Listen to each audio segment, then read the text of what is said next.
Hello everyone and welcome back to another session of Pathfinder with Epic and Friends. I am your host, the one, the only, Animus. Though I may be changing my name relatively soon. So, forgive me for that. Miss Rowan's Darksbane will not be joining us tonight. She is feeling yucky wucky. We wish you the best, Rowan. If you're watching this, we love you. When we last left off our intrepid adventurers, they had just taken a venture around Gridania, each of them undertaking various personal aspects of their lives, though Gedrin, Hunt, deciding that they wanted absolutely nothing, zilch, to do with what was about to happen, fled the city with her gigantic axe in tow. We now rejoin our various companions. Lady Dacroix, Kato, Worksend, and Fionn back within Gridania. Dacroix and Fionn just returning from a therapy session with Kane-sana and Arcelis. Good players. What are you doing?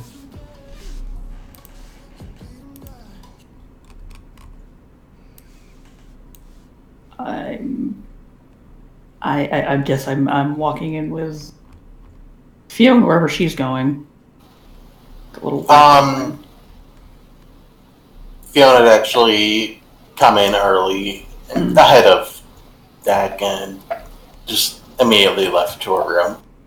Oh, okay. Okay. So Fiona has slipped into her room, choosing to take the solace of privacy over the most recent events that happened.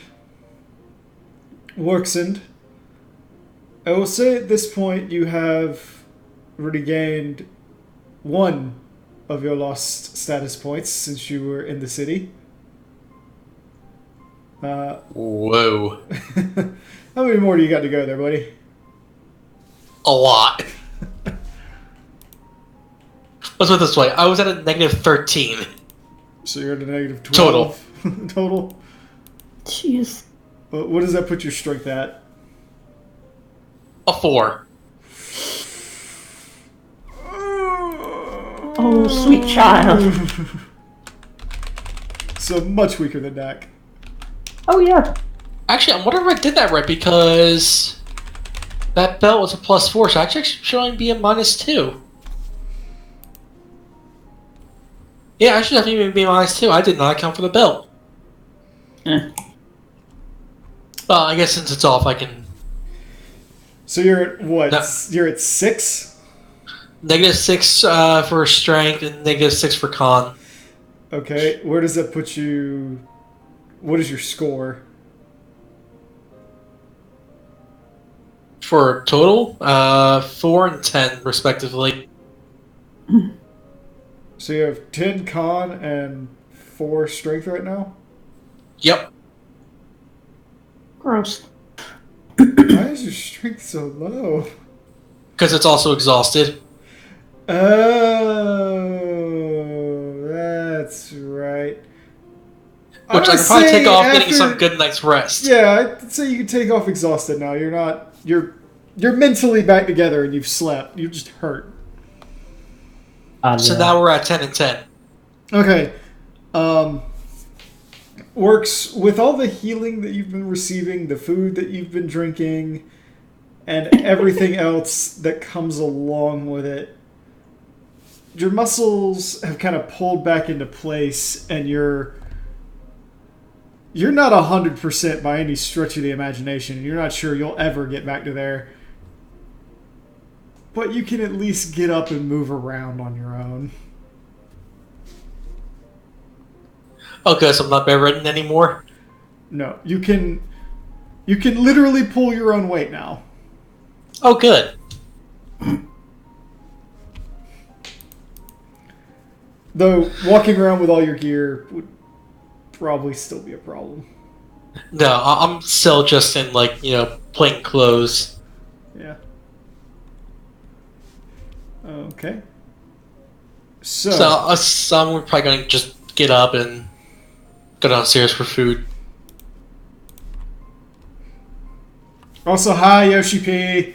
I hope you're enjoying this. Please stop stealing my ideas, or at least give me a credit. I'm still calm that's actually him. Please. Deck's gonna go up to like Fiona's room and knock on the door and see how she's doing. Okay, so there's a at your door, Fiona. Yes. Are you alright? I'm fine. I'm just worried about you. You needn't worry about me. If you're sure about that, alright. Just steps away from the door. Goes to check on Works. Might as well check on everyone. As soon as you go to knock on the door, he comes out. Probably gets bowled over. Well, I can imagine the door probably opens not into the hallway. Yeah, true. Oh, Works, you're up. That's good. Yeah, actually feeling a little, feeling better. She like pats your legs, just kind of like looking you over, just kind of. Kind of winces a little bit, just so like a little bit of pain, like, yeah, not fully recovered. Oh, I didn't tap you that hard. Everything. All right. Fiona's having some alone time in her room, so I guess leave her be for now. Brones looks inside. She might be out for a while. I think just the ordeal is finally catching up to her, and I think she just needs her. Well, I hope everyone gets their rest. Oh, and she like snaps her fingers. Yedrin left for the homestead. Oh. Don't know why, but she let me know. Okay, well, there's something I want to talk to you guys about. So, before we went into Tamtera, I met up with... God, I forget. I'm horrible with names. Was that in-game or out-of-game? Al. I think that last part was, I don't know. Avir. I always get his name mixed up with someone else. Yeah. I met up with Avir, and he, unfortunately, is now ruined, but he gave me an invitation to his and Edda's wedding. Wait, what? It was like right before we went in and kind of lost track of things and kind of got covered in copious amounts of blood. She like lifts a finger, opens her mouth. Where is it? Well, considering it was covered in, again, copious amounts of blood, actually, yeah, just like rummages through his, oh, here it is. She takes it and casts Prestidigitation on it. I keep forgetting you have that. Yeah, I do too. Or at least what I can actually do. Mm-hmm. She looks over the wedding invite. Give me 1 second. Let me see if that works. I thought it's supposed to clean things. Or you can use it to clean things.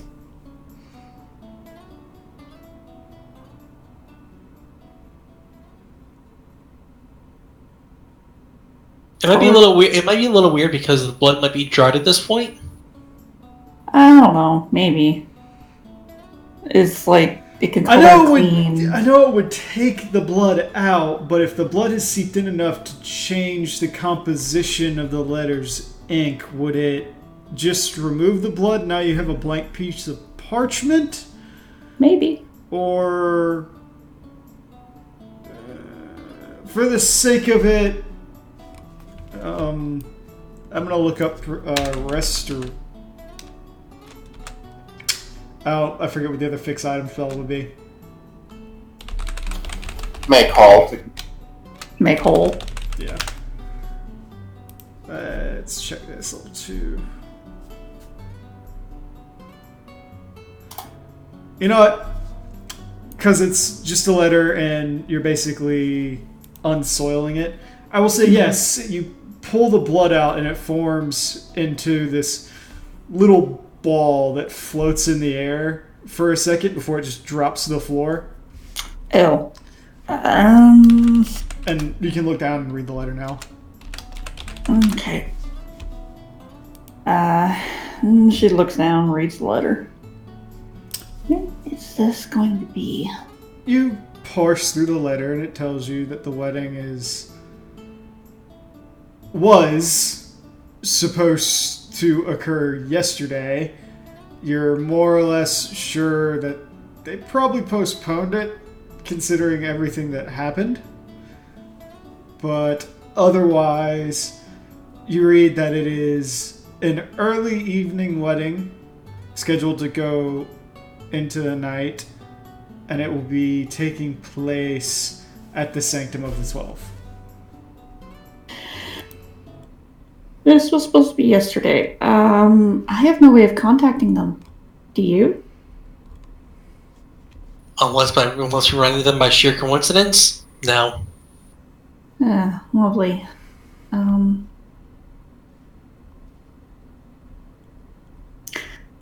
mean, we've only been out of Tamtara for what? 2 days now? Somewhere around that. Maybe postponed? One would hope. Yeah. Considering everything that happened.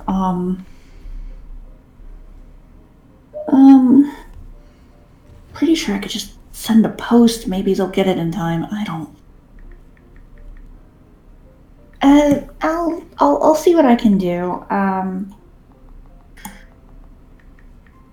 think Mother Mion might have some food downstairs if you're hungry.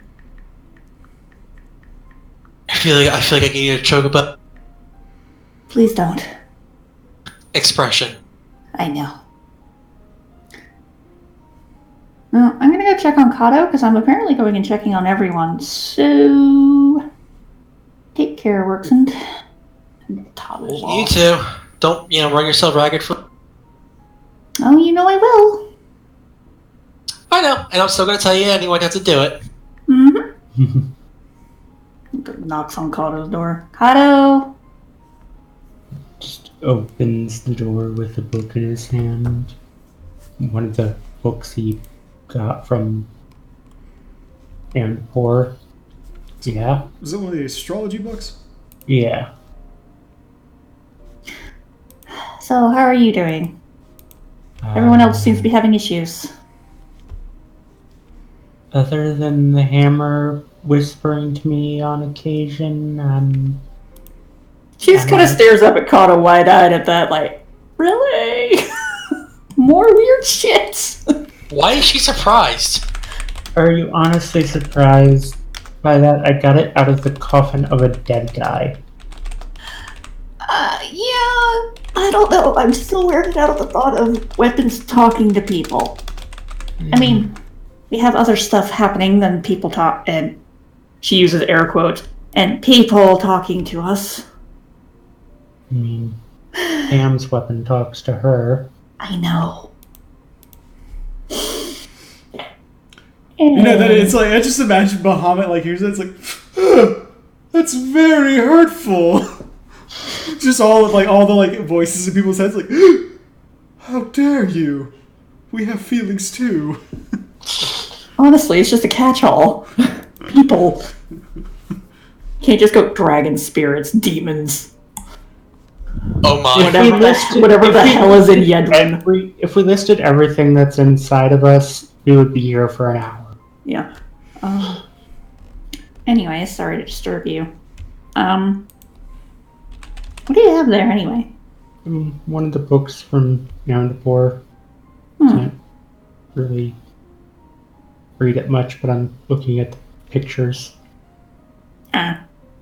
I'd suggest probably seeing if Fiona knew what to do with it, but she is not in the mood for visitors, it seems. Anyways, I'm gonna go and maybe go to the market for something and send a letter. Would you like some company? Sure. Alright. He puts the book in his haversack and tosses it over his back. Me works out of bed now. I'm not about to take him to the market, though. He still looks like one stiff breeze and he's gonna fall over. Yeah. I heard that. You're not Well, it's your here, own you're damn in the fault. bar. Sorry.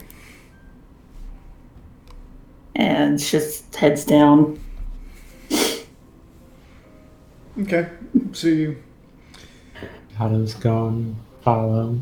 you head down to the bar, and as you walk down, you see that there are people here now. Looks more or less like everyone's come down for an evening meal. And you see Ark is kind of posted up at the bar. He's got like one of those big, almost a quart, I would say at this point, of ale in front of him, not just a pint anymore. Jeez. And he's basically double fisting the glass, and he's just kind of looking into it.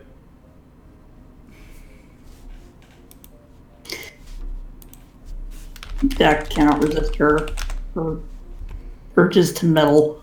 She goes over to Ark and taps his tail.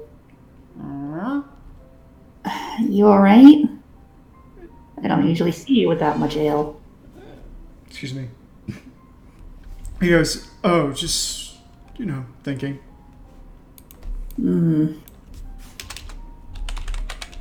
About what happened? Just a little bit of everything. Where we are, what we're doing, what happened, all that. Don't worry too much about me. Take care of that one. You know what's gonna happen anyway. Pats his leg. I'm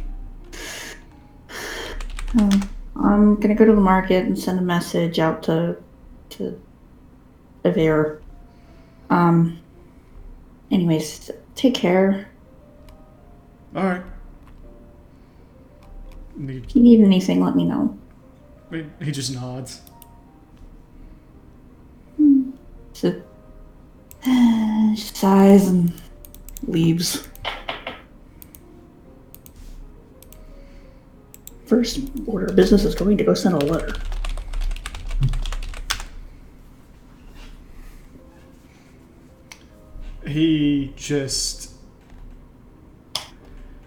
He nods you off and watches you leave, and he looks at Kato and he goes, I'm sorry, was she taking care of you?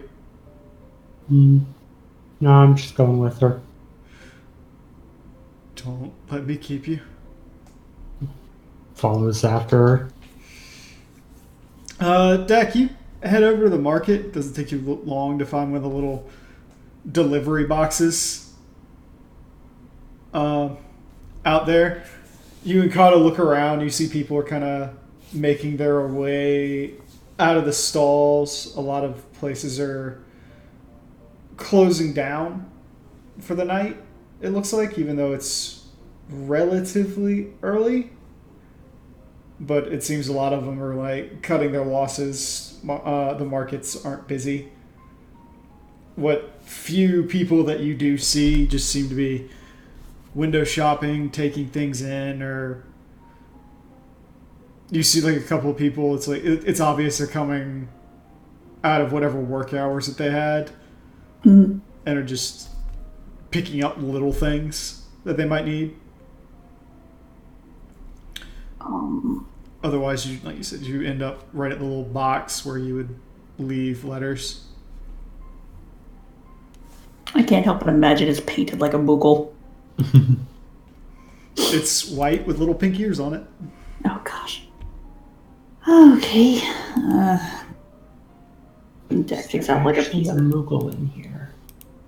She takes like a piece of paper out and from like a little notebook she's got, and she writes down like, you know, Aver, we just found out about your wedding. It was supposed to happen yesterday. Was it postponed? If not, congratulations. If so, could you let us know the date? The Tekwa. You know, sends it to the post. All right, you set it down, you put it away, and shortly after you put it in, there's a little shh, pop, and then you look and the message is gone. You know, it's really hard to stay mad at them when they're so cute. Was there one sleeping in the box? You know, I wouldn't be surprised. Yeah, that makes sense. I would not be surprised if one leaves and another one comes and takes a nap. Ark. Yes. Have I already purchased the thing I asked you about?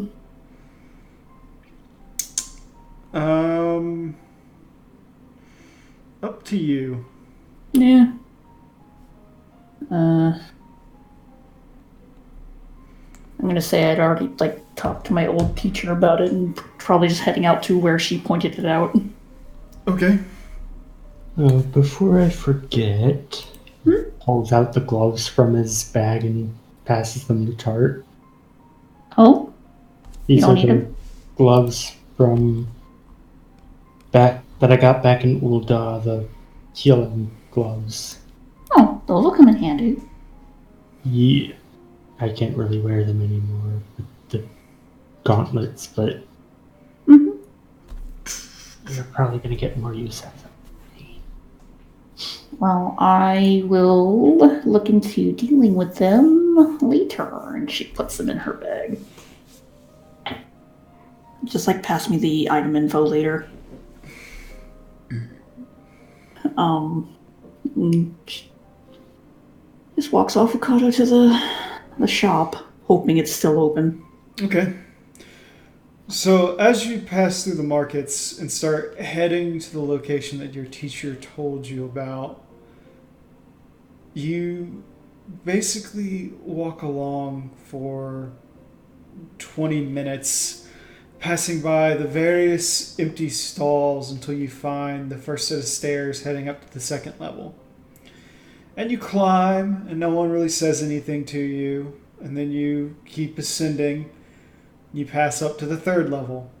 No one says anything. And finally, you hit the fourth level. And as you're coming up, two guards kind of cross their spears in front of you, in front of both of you. And they say, "Excuse us. Please state your business." I'm Shopping? here to visit an apothecary. They Is look it at each. apothecary? They look at each other. They look at you.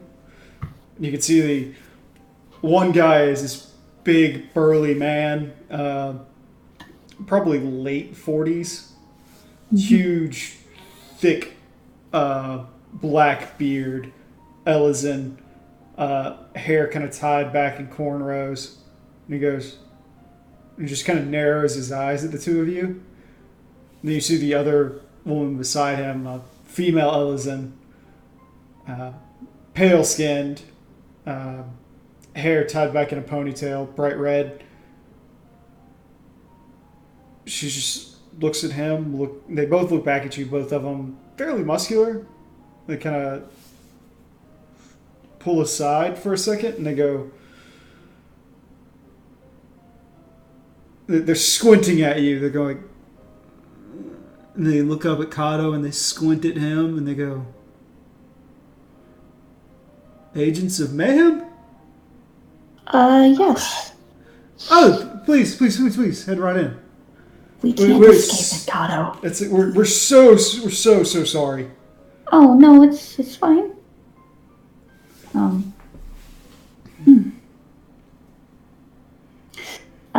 Thank you for guarding. Don't mind us. We'll be back soon. Kind of keeps going, but she's just trying to look small. Just gives a little wave as he follows.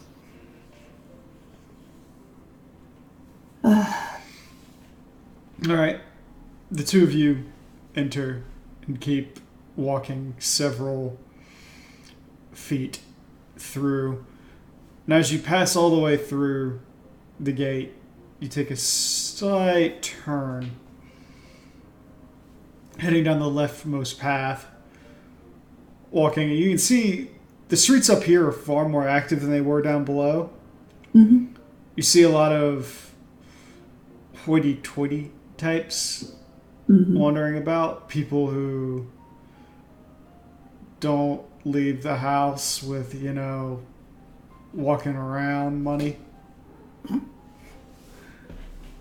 They look at you and Kato and they're like, a lot of very tall wildwood Elizin. Mm-hmm. They just kind of like look at you and they're like, huh. They look at Kato and they're like, huh.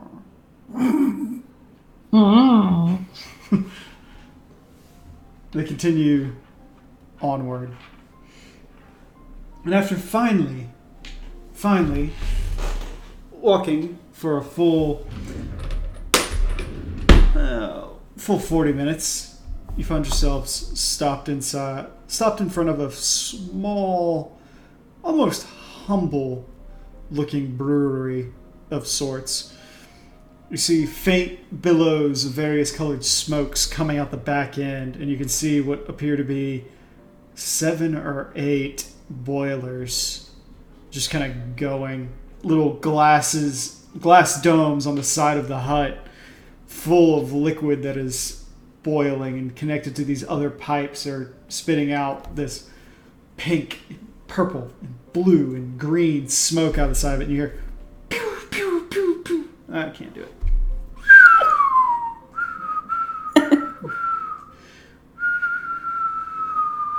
So it sounds like Willy Wonka's chocolate factory. Almost. Oh god, I missed like all of that. My thing just cut out completely. Oh, you're out of roll 20 as well there, buddy. Yeah. Yeah, he's back.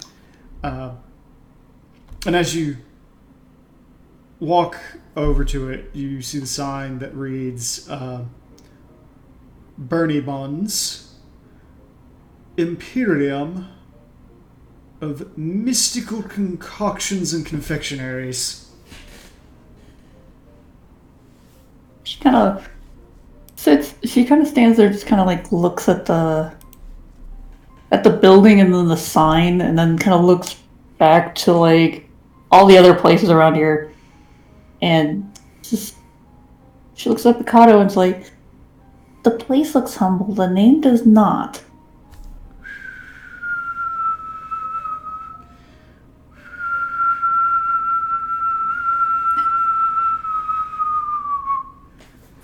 And you just see this gold-colored smoke start jutting out in a long burst off the top of the building.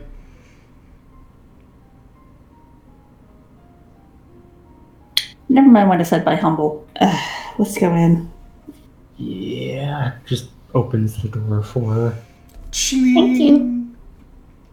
A couple bells ring, and all of a sudden you see this teeny tiny Lala, like leaned back in a chair, his feet up against the counter as he's leaned all the way back. The counter looks like almost double his height, and the chair impossibly tall, to the point where this Lala is sitting so high up he might as well be taller than Kato. You see him dressed in this long, sort of luxurious black coat. fine moleskin boots on his feet. And you realize that he's got this completely clean-shaven face, his hair slicked back, looks like a badly combed over in reverse to hide a bald spot. You see like a couple of like little mustard-stained scars pochmarking his face here and there. And he's got like a big... something like... he's got a big wad of something in his cheek, and he's just like... on it. So to the point it bulges out his cheek, and he goes, "Oh, helper!" Hello?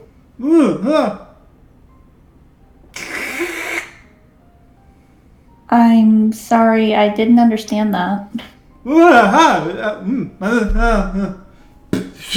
He spits, and you hear it ting, and something metal behind him, and you get a quick second. Both of you roll a perception.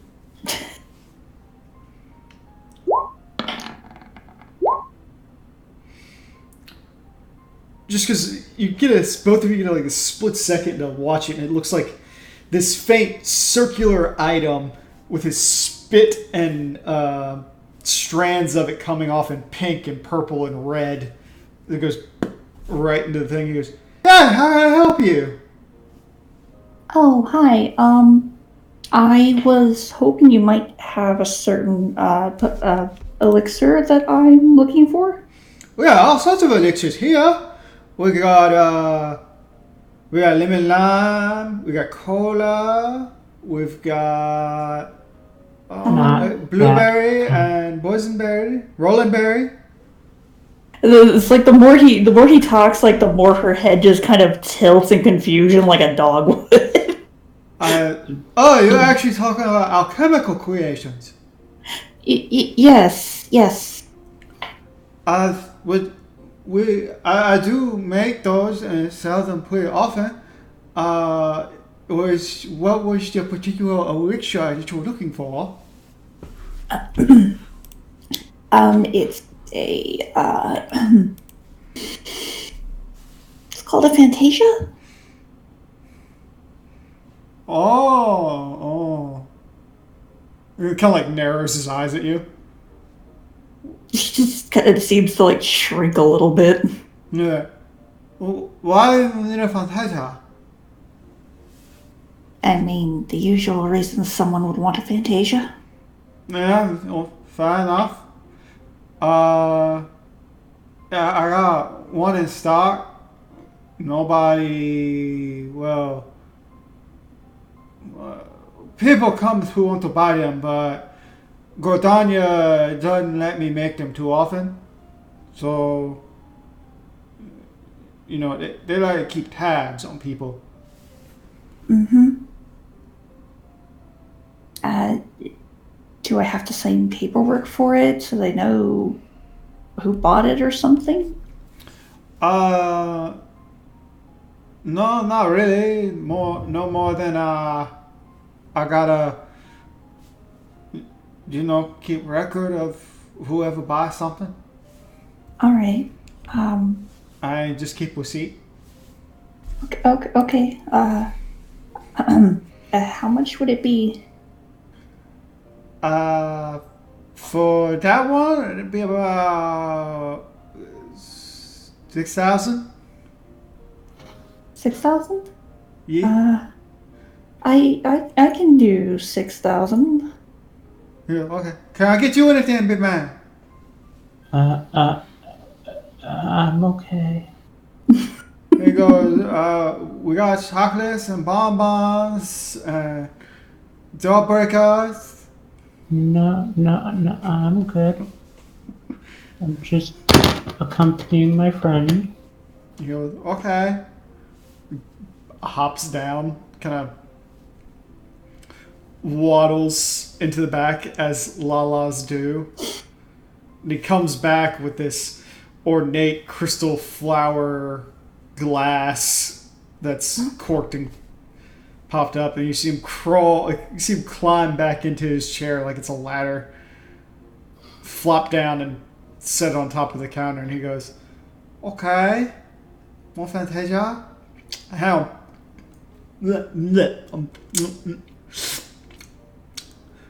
Terribly sorry about that. Okay. Forgive me, but the particular concoction that I was enjoying before you came in is called a tongue number. Particular sour sort, that, and it amuses children when they come in to buy candy. I see.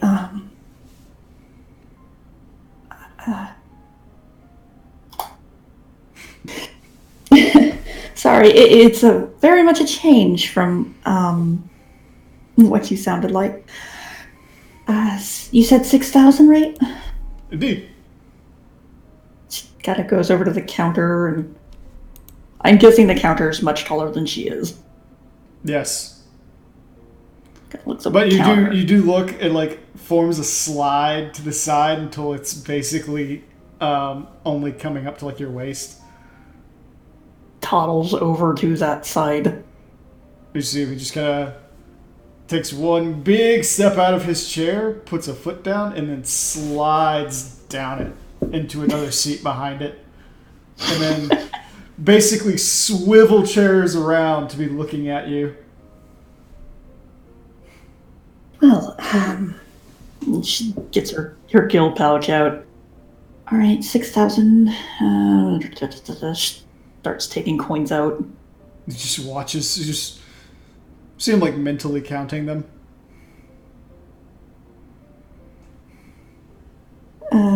Thank you very much. He looks down at the money. You see him go start stacking them up, and he like makes a pyramid out of them. And he goes 1, 2, 3, until it looks like a big ass house of cards. Knocks a coin down, and like it all falls into an orderly manner right into like this different piggy bank slots that are built into the side of the little wall itself. And he goes, "Please enjoy." Eventually. She carefully takes the bottle and sets it into her bag. He goes, "Now, are you sure I can't enjoy you in sweets? Anything of that matter, or will that be all for you?" That'll be all for me. I'm not much of a sweets person. He kind of bows and goes, "Well then, please come back to the Emporium anytime that you wish to indulge. Next weekend we are doing free ice cream samples." I'll be sure to tell my friends. Bye-bye. Bye. You see him reach into a little jar beside him and pluck out another, like a blue and green swirling mass of a ball and pop it into his mouth. Purr. Thank you. Hurries out. Follows. That was weird. Yeah. Even for Lalafels, that was weird. Yeah. Thank you for coming with me, Kato. Now I get to wonder about this for however long. Well, whenever you do use it, I would love to have that bottle. What? Whenever you do use it, I would love to have that bottle. No. It's a pretty bottle, no.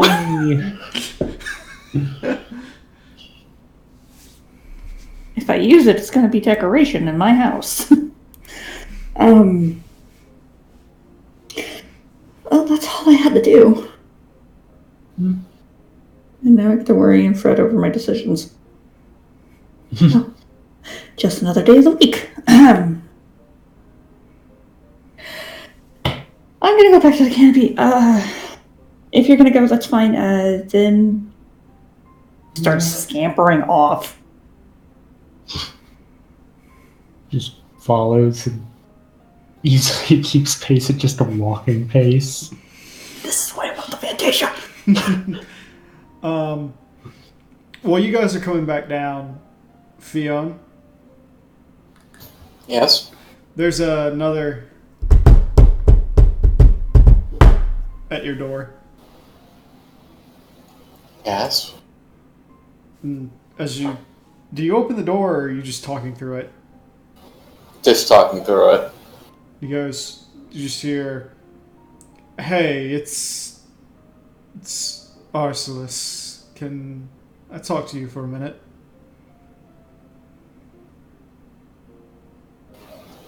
Is something the matter? Kane-sana told me what happened and how you reacted. Forgive me. I was careless and I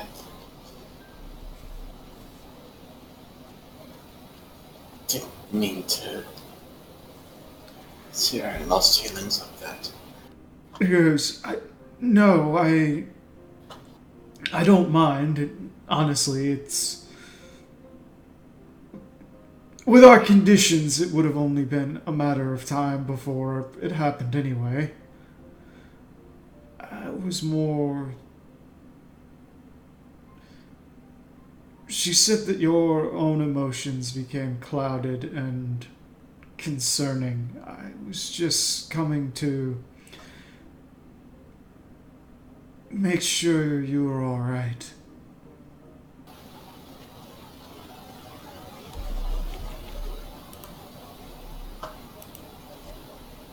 A moment's pause before she answers. I appreciate it, but I'm quite alright, thank you.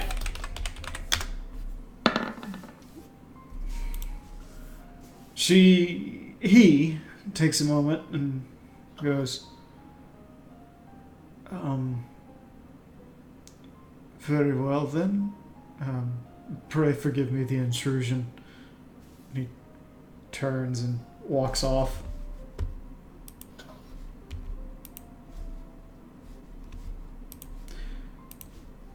Works. What are you doing? Yeah. What are you doing, good sir? Well, considering my newfound freedom from the bed, probably walking out to see if I can get some food outside of the canopy. Okay. I mean, anything particular you're looking for? Probably something really greasy and bad for you.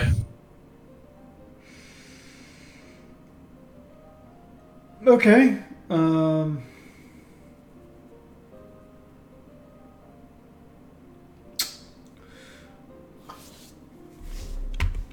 Just looking around for something greasy and bad for you. Gridania.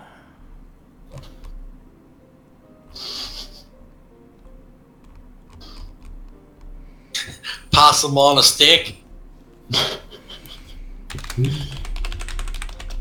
Don't forget the rabies. Oh my god. Everything tastes better with rabies.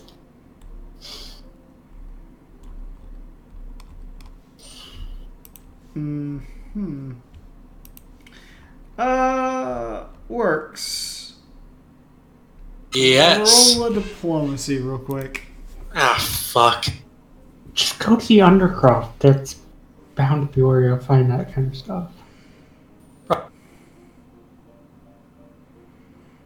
Hey, I resemble that. Alright. Am I wrong? Works, as you're walking around, you actually end up talking to a few people who tell you, oh, you want something... You basically want something deep fried? Yep. Okay, what you want to do is you want to head down into the Underroot. Do you know where,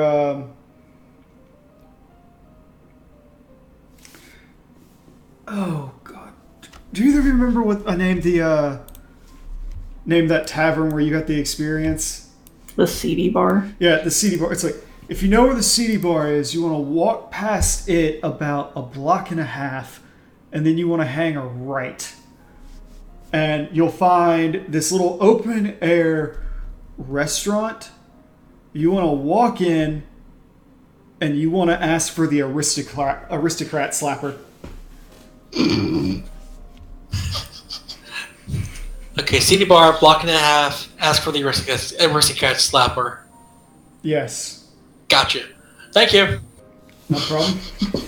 And wanders off to go find this place.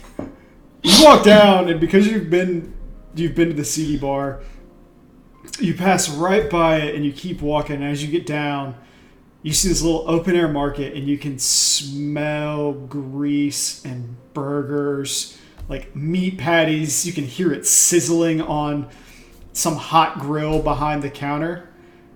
And then you look up at the front, and there's this person around this bubbling cauldron of oil. Just chicken wings, cheese, all manner of things. Just dumping it in and letting it fry in separate little baskets, and then pulling it out. But you watch and you realize that no matter what this fry lady puts into it, the oil never turns anything but a more golden brown. Oh. Like, it just doesn't go bad.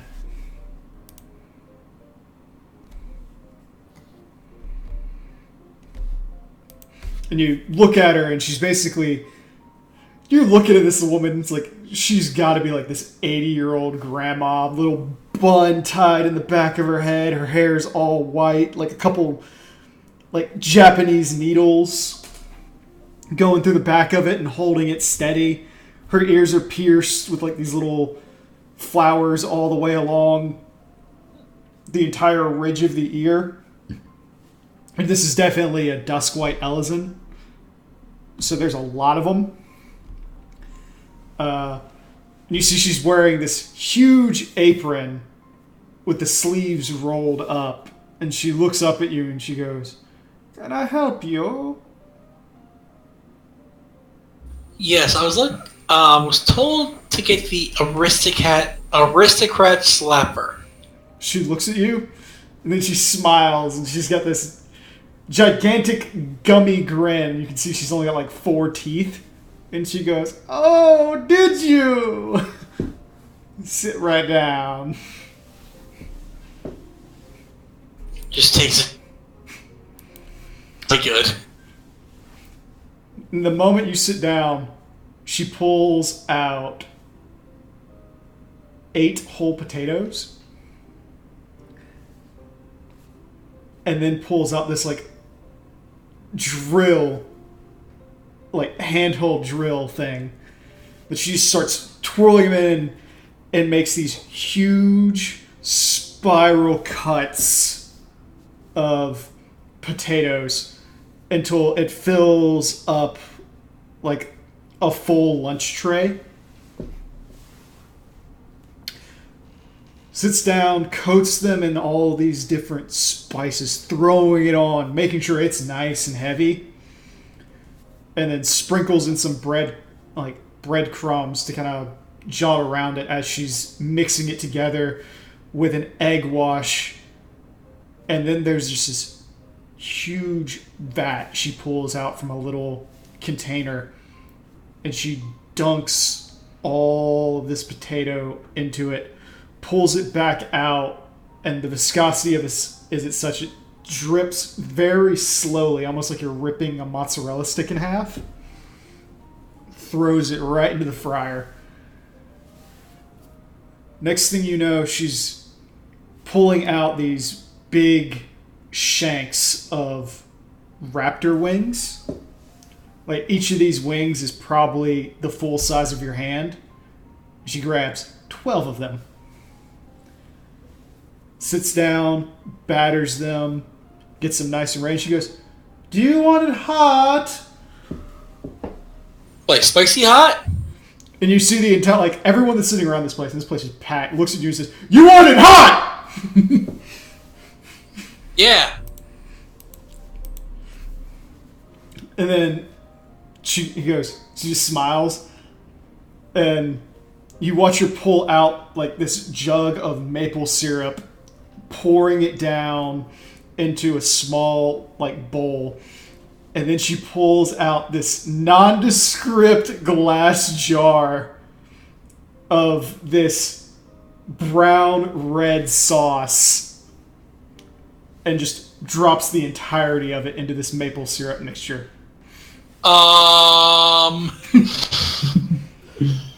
She just starts whisking it as she throws the wings in, puts it in there. The next thing you know, she pulls out several slices of cheese.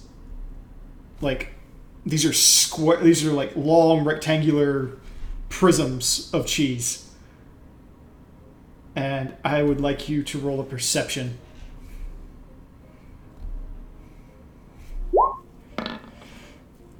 You look at it and you're like, I don't think I've ever seen a cheese like that in your head. But you watch as she batters it together and gets like 24 of these, and then she starts cutting them in half, and each of these are probably about as long as your finger. Damn. Like, when they're cut in half, they're as long as your finger. She throws that in the fryer, and then the fries come out, and she slaps them into this, basically it looks like a wok. Just this bowl about the size of a wok. She slaps the fries down into it. All of them thick cut and curly, perfectly golden brown, with like this slightly crunchy exterior on it. Then she pulls the wings out as now they're golden, throws them into that maple syrup and whatever sauce that was mixture, and tosses it, like basically clamps it down between two bowls, holds it as hard as it can. You don't see a drop of it leak out as she shakes it around and then pours it down on top of the fries. All of that hot sauce and maple syrup slowly riding off and sinking into the fries. Pulls out these fried cheese sticks and throws them down. And then, last thing you know, while all this was going down, she makes an entire circle of dragon peppers all the way around the bowl. Each of them cut out, shelled, baked until there's a slight char on them, and stuffed with like this white mixture, and you can see little nuts inside of it and little itty bits of some sort of fruit. And then she starts walking over to you and she says, I'll bring the rest of it in a second. Thank you. And she says, oh. And she puts down like an entire gallon of water in front of you.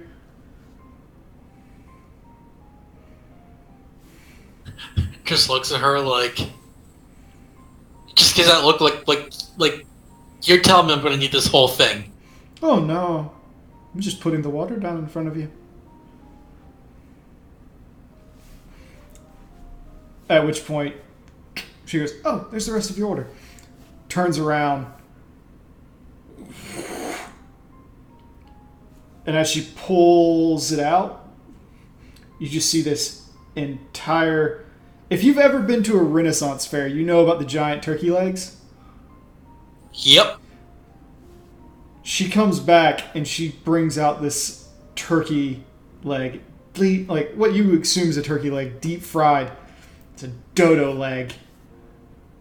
Oh God. She puts it down on its own plate, and the thing's got to be like 48 ounces by itself.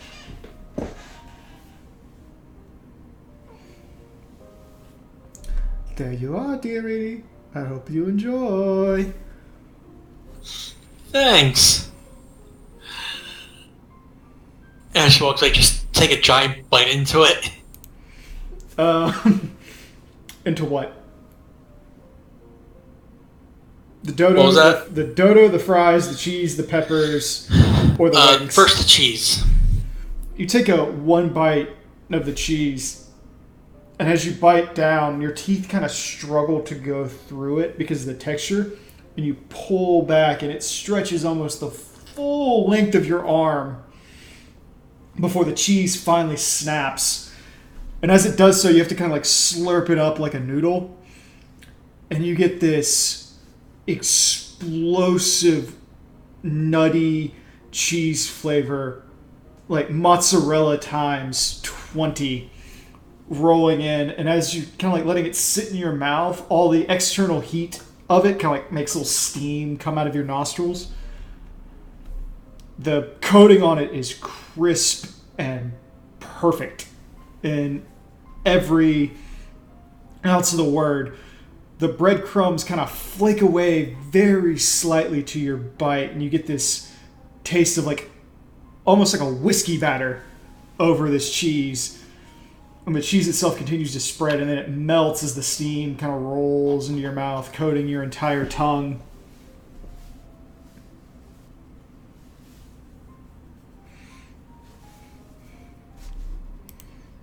Then you just kind of slurp it down nice and slow. Almost, it melts to the point in your mouth that's like drinking it.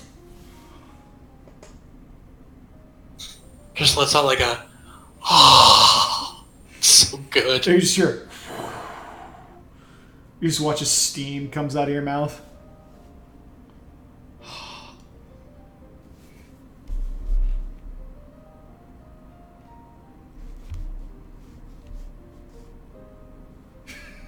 Okay, Kato.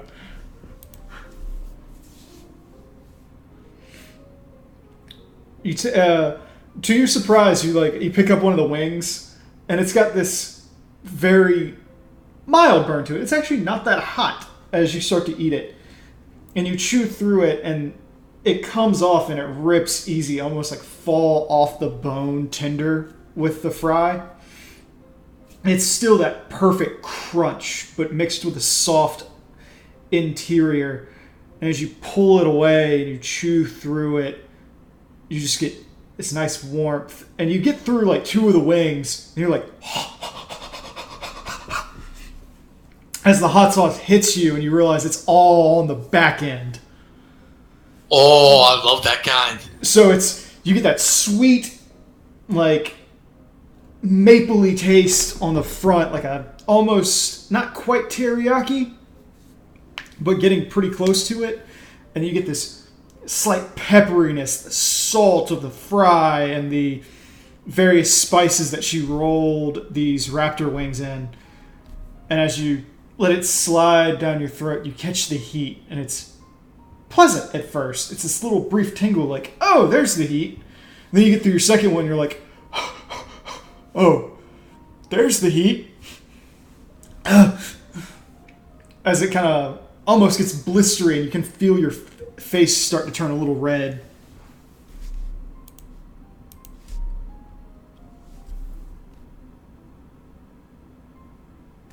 It's like, oh, so good, but it hurts so much. Like, I can't stop eating. But goddamn. At that point, you pick up one of the fries and you bite into it.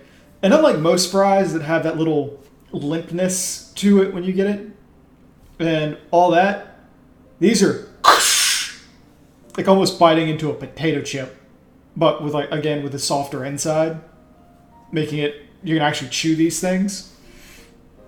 And you can tell that she's coated them with some sort of like cayenne pepper and sea salt, kind of rolling it together to add just a brief hit of heat, but it's mostly salty. And then finally you pop one of the peppers into your mouth just to eat it. And as you do, there's no heat to the peppers. And you crunch through it, and whatever the sauce is, it's got this sweetness and cooling to it. And as you let it coat your tongue, you feel all the heat that had built up just go away.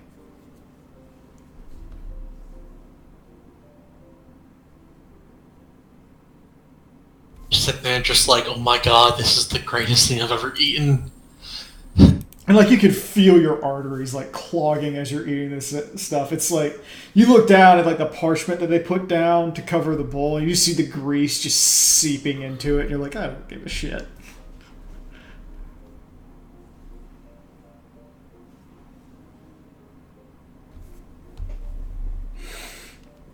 So it works. Roll a fortitude save.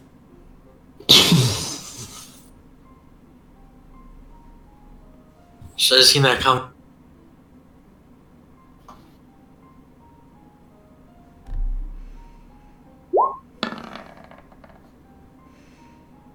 Oh, fuck you. You eat and you eat and you eat and you eat. And you get about a quarter of the way through this thing and you're like, oh, my stomach. So good. But I can't. You just look down and there's so much of it left. And you see all these people like looking at you like and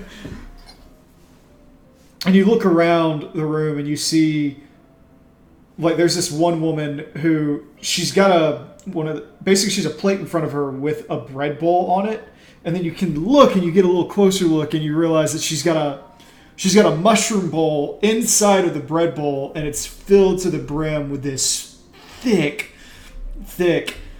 vegetable zucchini stew, slightly turned brown, little chunks of onion floating in it, soft peppers, little chunks of corn and the like just in it. And you see her like break off a chunk of the bread and kind of dip it in, break off some of the mushroom and start to eat.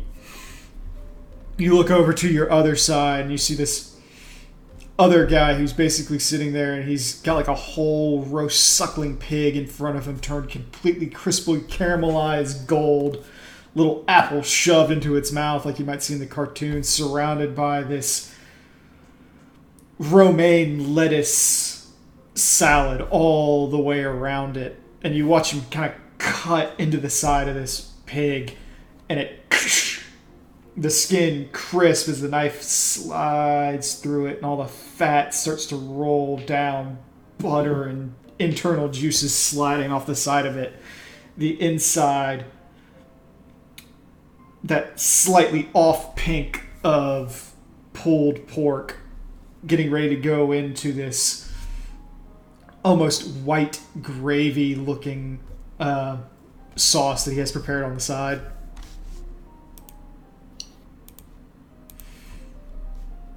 And then you like look around and you're like, oh, it looks good. I should have ordered that. But no, that was delicious. Makes mental note of where this place is to bring everybody back. Except Tart. Maybe Tart. And then you look at your plate again and you're like, I can't eat anymore. Like there's a little tear runs down your eye. I'm like, I can't eat anymore. I want to keep eating, but I can't eat anymore. You just watch now as all the hot sauce and the maple is now running into your fries, soaking into it. And it doesn't... You had been eating the stuff that isn't, and it added such an amazing flavor to the fries, and it didn't stop them from being as crisp as they were. But you're still like, oh, I don't want the fries to get soggy. Fuck that! I want those fries to absorb that sauce!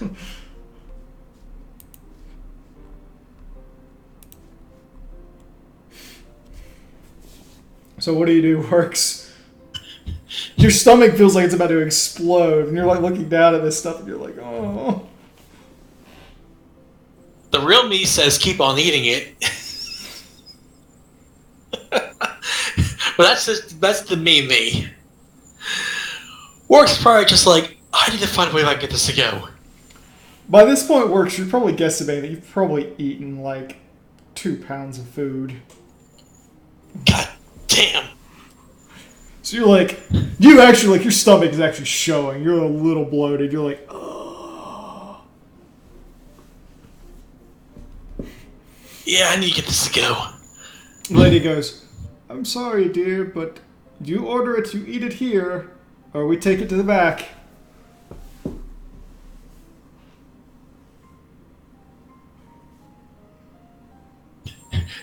Just looks down, like cries a little bit, like, I will be back. Before I'm like, do you have a lot of bacon options? She says, we have a full bacon-based menu. I have to bring Rowan here when she's feeling better. She actually points over to the guy eating the suckling pig, and she goes, that's actually not skin around that pig. All the stuff that's brown, that's bacon. Makes mental note, bring Rowan. And then attempts to walk back home. Or back to the canopy. Because he's probably figuring he has about maybe 10 minutes before the itis kicks in. You get up and you're like, oh, like just feel heavy.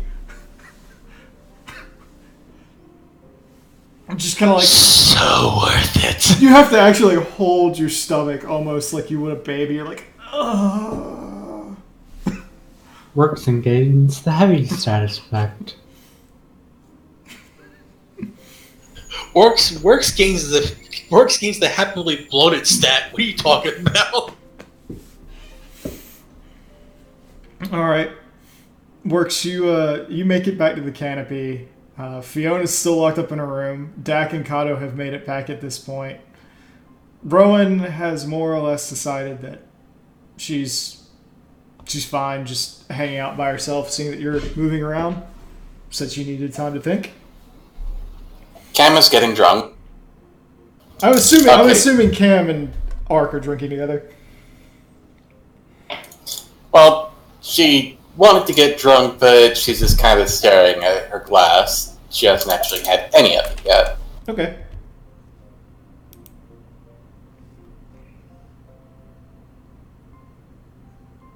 She will get drunk through osmosis.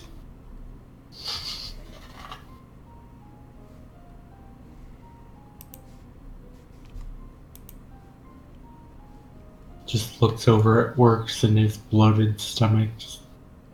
What the fuck did you do?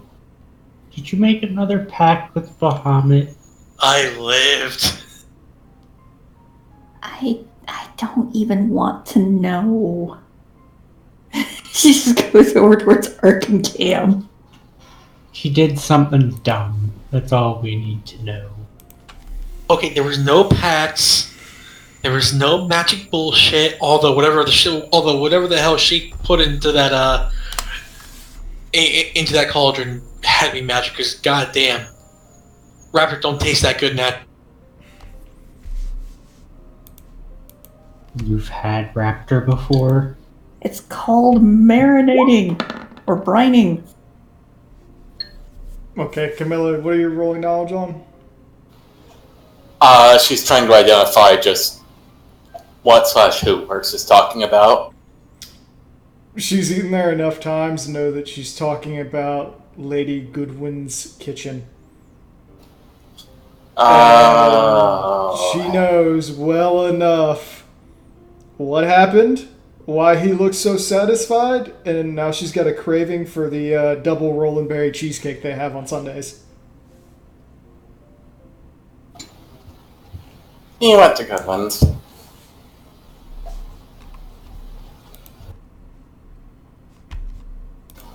We should go there sometime, Jack. Just look at him like you knew about this place and you neglected to tell me why. Well, Because I'm not often in Gridania. also, you couldn't walk until about a few hours ago. This isn't the first time we've been to Gridania.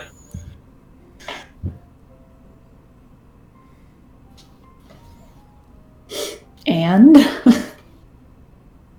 She could have told me before.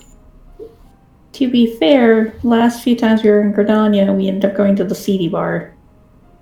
That's true. Actually, it's not too far. But damn. Anyways, why would I like to go there, Cam? They got Romanberry cheesecake. I'm gonna have to Or find something. out exactly where this place is, please. Oh, definitely, I'll show you. Wait, I mean, and it's Sunday. Oh, Sunday. Okay. Hmm.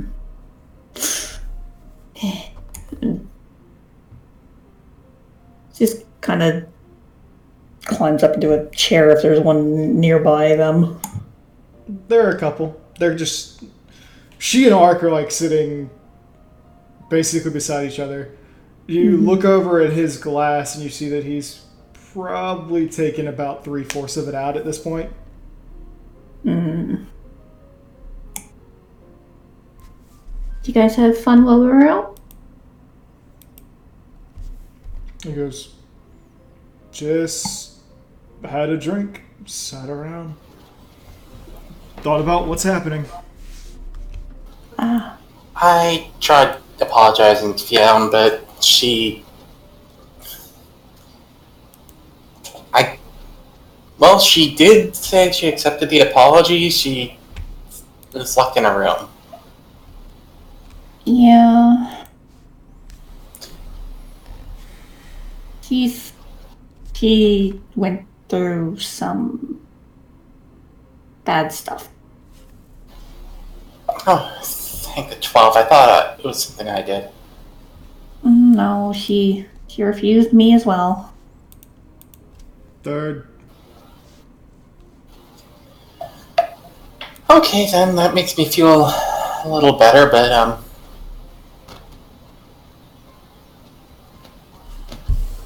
God, I'm so stupid. No. at that point, Ark just kind of looks at everybody and he says, so, while Gridania's great and all, what's the plan? Well, Well, I think now that I can walk around, we can probably head out. back Unless to the you home. all feel like, unless you all want to wait around and see if Avir at his wedding is going to be what's postponed. Well, I sent a message out to Avir. I don't know when I will get a response. Sometimes the Moogles can be slow. Sometimes you just gotta threaten to squeeze their palms, No. make them pop right off. No. Oh, you don't actually do it. Just it motivates them. Aren't their palms They don't really like think. aren't their palms like their testicles or something?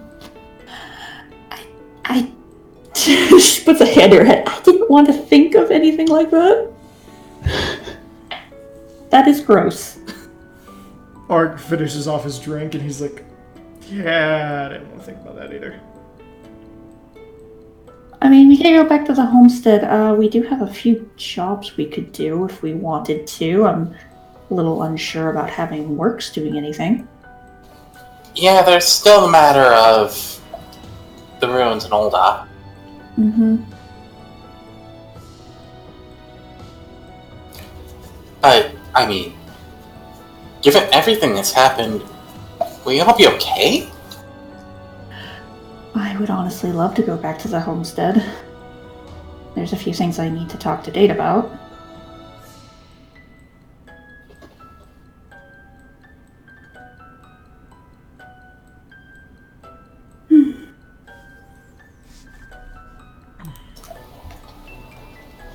Do you want me to send word back to Olda, or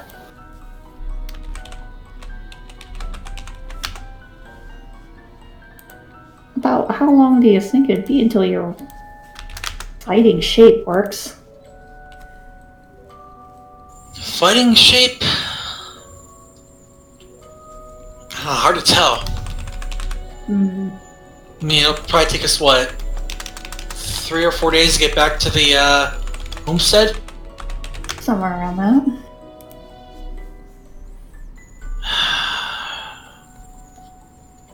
I'd say fighting shape maybe 2 to 3 weeks after that. Woof. That wouldn't. I know.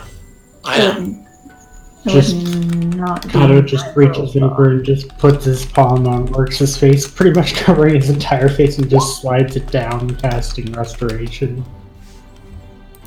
You gonna use 1,000 GP worth of diamond dust there, buddy? Well, Ark said it was... Oh, Yeah. Yeah. never mind. No one's gonna spend 1,000 gil on you, works. The thing is, it's 1,000 gil per. Purr. Yeah. Yeah.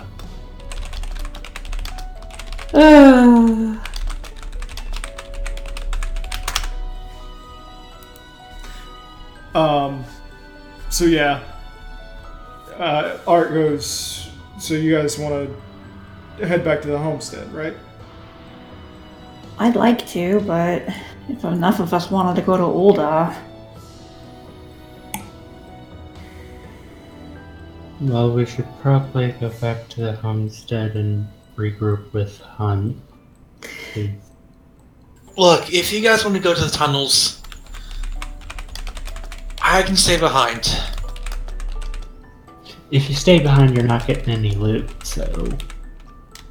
what does it have to do with it? I could use the money.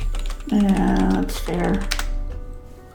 Who doesn't like loot? And honestly, with Hunt going, I probably wouldn't get much anyway.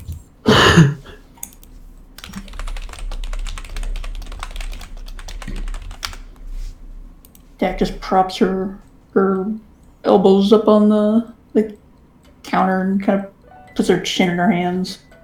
Look, Oh. if we got time for us to wait until I'm better, but if we don't worry about me. There's, as you I'd guys rather go. go ahead, finish. I'd rather go in knowing I can fight instead of going in and be a burden, be a liability. At this point, we have like 2 weeks left. You suddenly hear a ying, ying, ying, Hmm? and it's in everybody's ears. What? Can't put his finger to her ear. I just see everyone like in sync, just kind of whip. Do do the Bluetooth thing where they all just like hit the doo doo Yep. to your ear.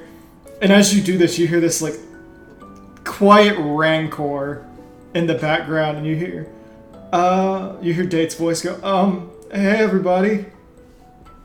Is everything all right, Dave?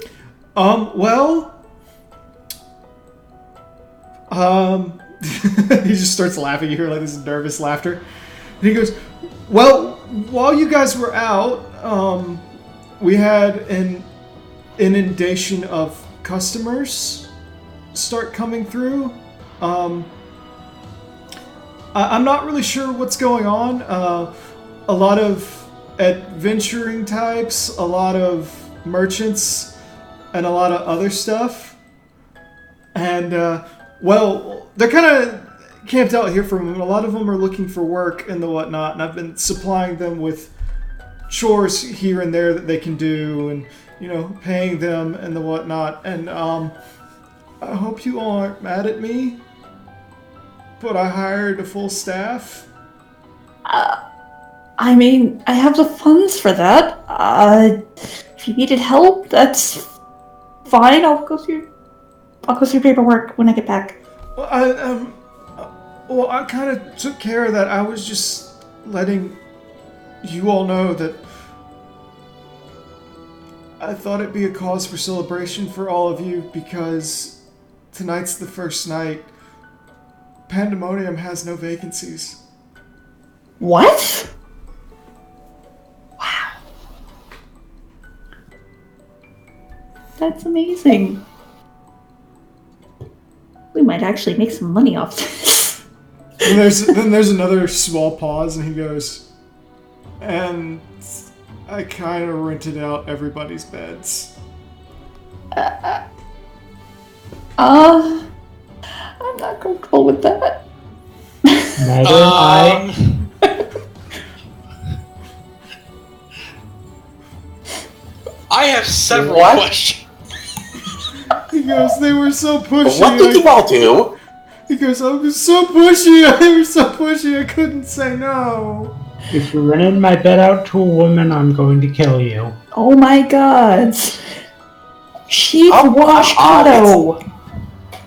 We don't The have principle cooties. of the thing. He goes,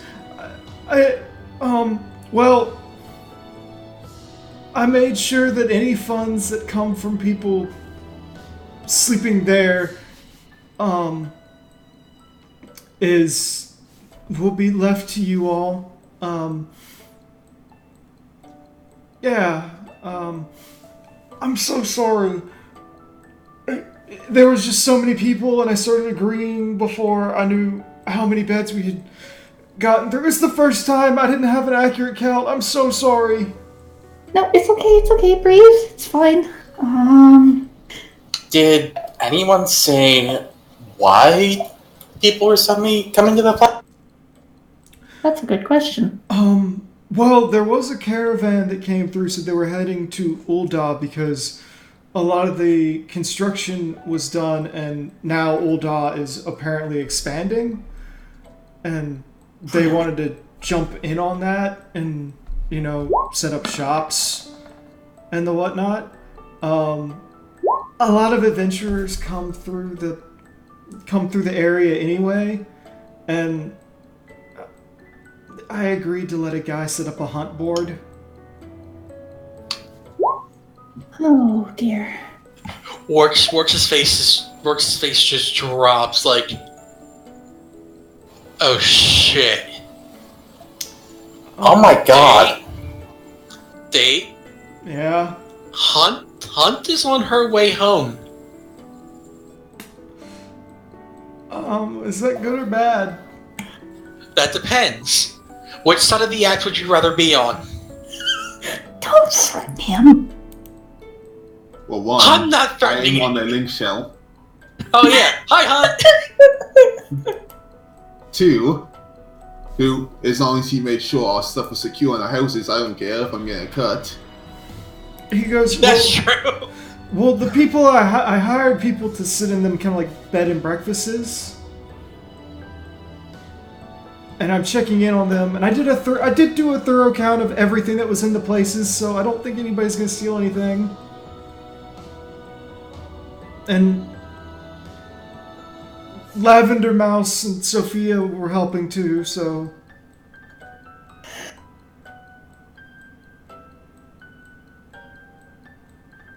As long as you have a place to sleep, hon. he goes like, well, I've been sleeping behind the counter for right now. Facepalm. Well, looks like we're on our way back, so... I need to sleep. He goes, well, I did make sure... I did make sure that everybody that was staying in one of your beds is only staying for a night.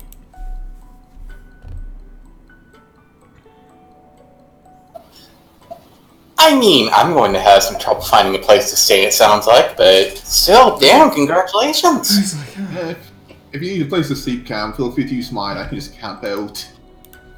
He's gonna sleep in the lake. You sure? Oh god, he's gonna scare the visitors. he goes, Date just like rubs his face for a moment. He goes, yeah, so there's all that. I did have something else. Mhm. There's an Adventurers Guild liaison that would like permission to set up an outpost out here too. You don't even have an aetherite. I mean, if Sounds they're like we'll gonna have to worry provide about the one, money for it soon. if they provide an etherite, we can let them set up. That is. Not many people actually use aid, but half those adventurers probably would never use one. They're just getting that on foot because they can. Mm.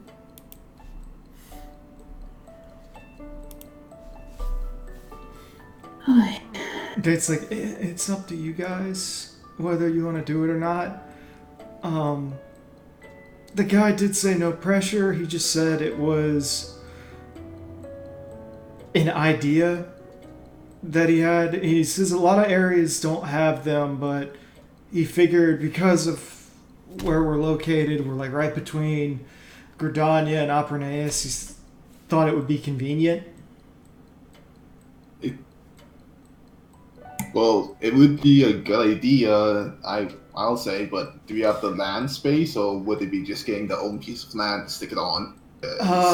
Apparently he was talking about taking up the other bar counter space.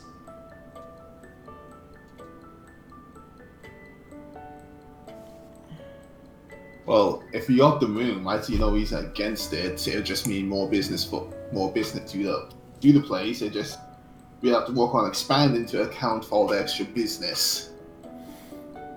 I do have some more money left over. I was using it for expenses.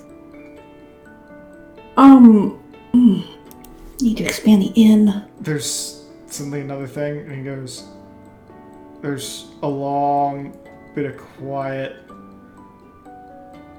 and then a sigh. He goes, there was something else we needed to talk about. Uh-huh. A representative from Apernaeus came by.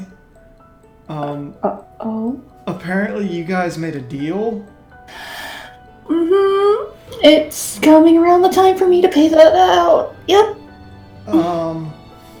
And because you paid that deal, they're wondering where that other bridge is. Oh, no.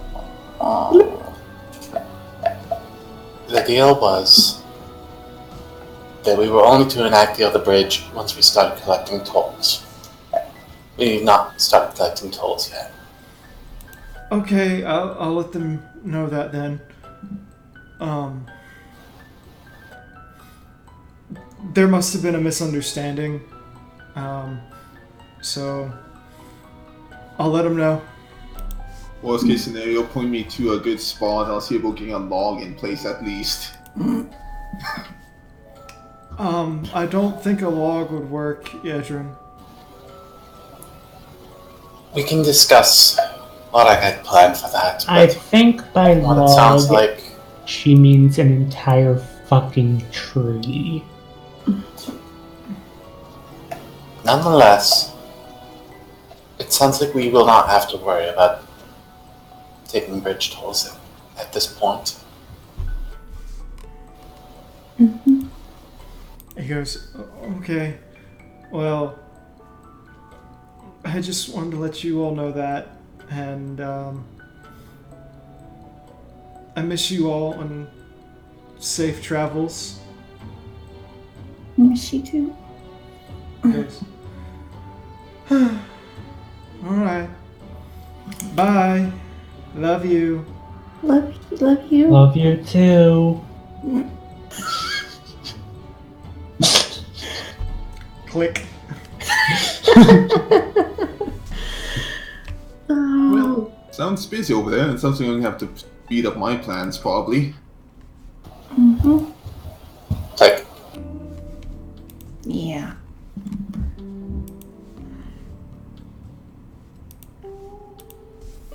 Do we still want to go home? He's gotten off the link brawl at this point. Do we still want to go home then? I mean, what else are we gonna do? Yeah. I mean, doesn't say we couldn't take an extra day or two and find a mini vacation. I think we all kind of deserve it.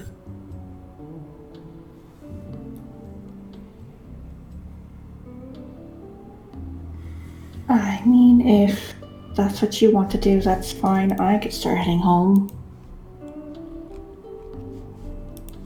Ugh. you mind I can go to Olda? Huh? Let the Immortal Flames know ultimately what our verdict is? Wait, what did I miss out on since I've been traveling? It sounds like the party doesn't have the manpower to take on the ruins underneath Olda at this point, so Click Fion's out. You're back heading to the homestead, and Works is nowhere near fighting Order. I do have the 8th rate rule, though. Do you remember? I know. You're also allergic to spending gil. If it's gonna make me more gil than I'll spend, then I'm not too against it. Or how much do you think I've been spending on my equipment? Mm-hmm. Yep.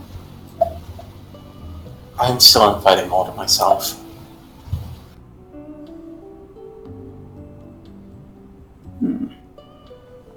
Art just kind of takes a long sigh and says, You all head home. Gridania and most cities have a way of taking more out of you than they give. And you can decide Sure. what you want to do when you get home and when you're rested.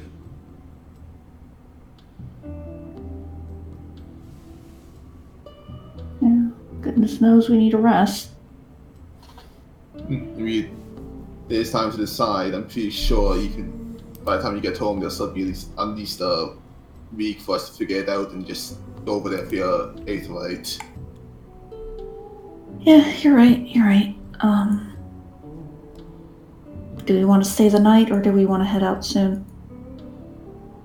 Probably get going as soon as we can.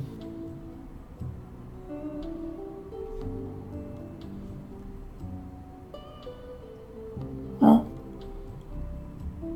I have everything in my packs already, so I could start going and getting a cart.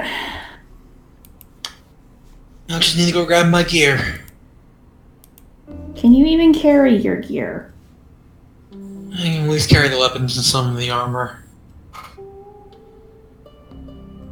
She's got her chin propped up in her hand, just looking at Works. Just like that. Uh-huh. Oh, really? It's just Look. that, uh-huh. Look, I don't want to hear about the, repercussions of my deal. At least it wasn't with the, corrupt politician. Corrupt politician is a little redundant, don't you think? That Point just kinda- still stands. She just slow blinks at Works. Do you even know what I agreed to? He should. You were all in that room. I don't think so. I don't think Works was there. I think it was like Dak, Fionn, and Rowan. Yeah. Oh, it's a funny question. Since technically your deal maker was basically as if a king, does it not technically make them a politician? Mm. Mm.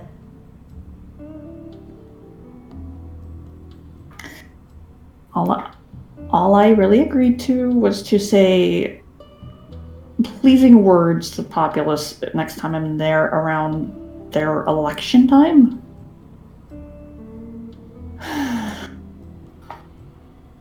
The whole thing was a completely different, separate thing. Anyway. Oh, I know. But still. Either way, it got us land, got us home. I don't care. I will deal with my own issues. As I do. I'm gonna go get the choco cart. Slides off the chair, starts walking. But yes, if someone could help me with the armor. You do see this roll of perception. Actually, everybody but Dak roll perception at this point. And me. And Yedra. Mhm. And Fionn, Fucking probably. dice. Okay. Camilla and Kato just like look and they see Ark giving the hardest, most like evil eye, side eye to Works that he can. And Works is completely oblivious to it. Yeah, Actually, Ark, Yeah. When my 2 levels of armor training, heavy armor should act like, I think light armor for me. It's only when you're wearing it. And that still doesn't negate the weight. Yeah. True. It just means you can move well in it. Yeah. Oh, okay, never mind. Cam just slides her drink over to Ark, and then goes over to Kylo and pats his shoulder lightly. Hey, big guy, you wanna help him out? I suppose.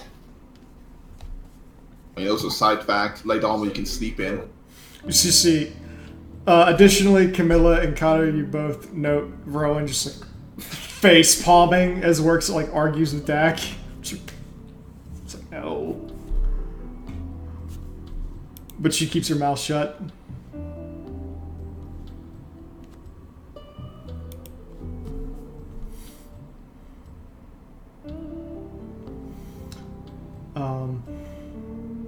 Essentially, at this point, you guys, you take a good 20 minutes, get all your things together. Ark is just kind of rocking on his heels outside as you get the cart ready and have it pulled up, Dak. Mm-hmm.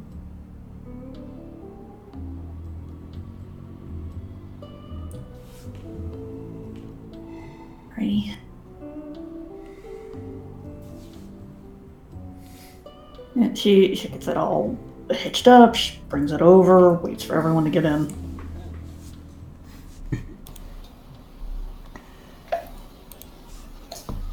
He unwordlessly climbs on board. That gives She you know, looks a worried look. numb. Hmm? She looks numb. Hmm. But when she notices Dak looking at her, she just flashes a smile, showing everything. Dak knows that sort of smile. She's made it before. Or should I roll perception on that? Maybe a sense motive? Yeah. Yay, one of my worst skills.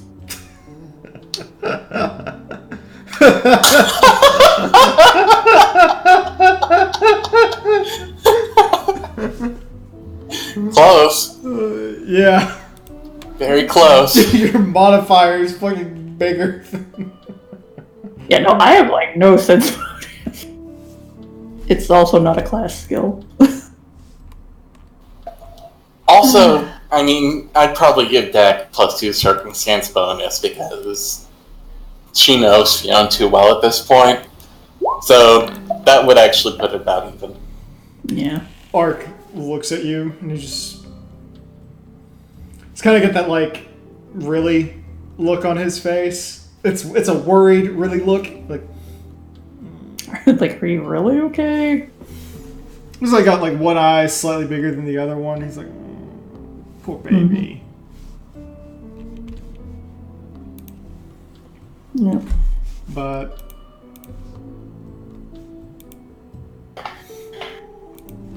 otherwise, as you all get ready, you hop on and you head out. Work's got another one of his points back. Hooray! I imagine Works just sleeps the entire way.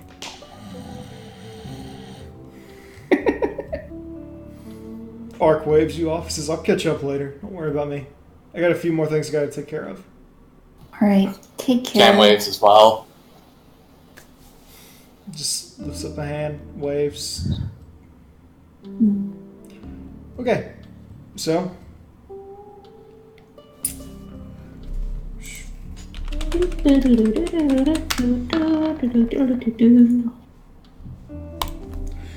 you all spend the next 3 days riding. It's uneventful. Nobody jumps out to try to mug you. You rest with no issues, and you finally arrive back at the homestead.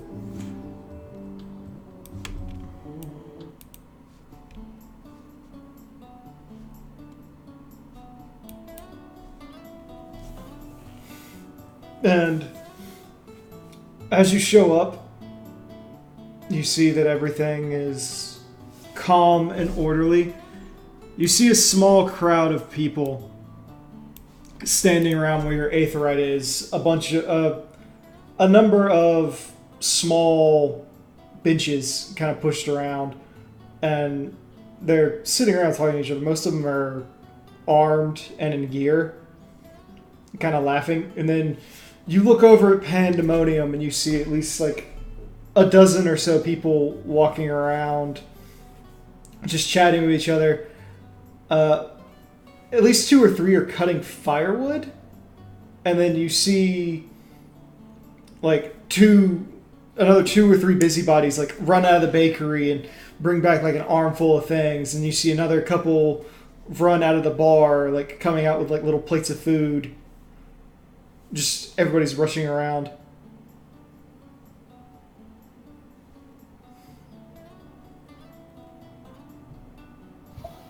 Oh, it's certainly more lively than I ever expected. Yeah, that's the truth. I never would have expected it to be like this. Well, I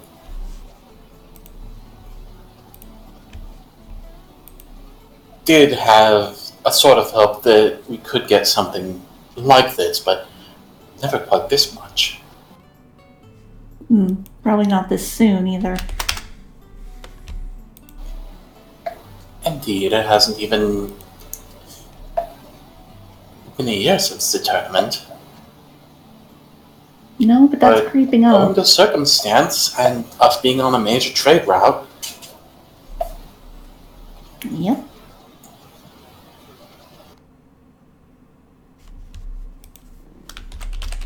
Jack parks the cart and just kind of heads out to the baker because that's where she assumes Date's gonna be.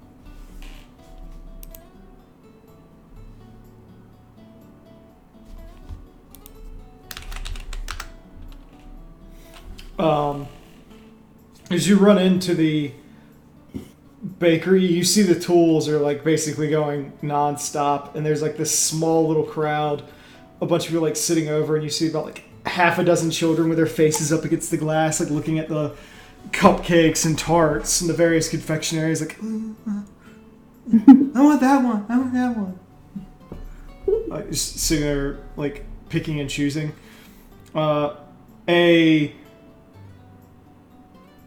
A slightly ornery looking Ixel is behind the counter instead of Date, dressed like he's got like the full baker attire on. He's like kind of covered in flour, and he's got like a big hat, and he just looks at you and he goes,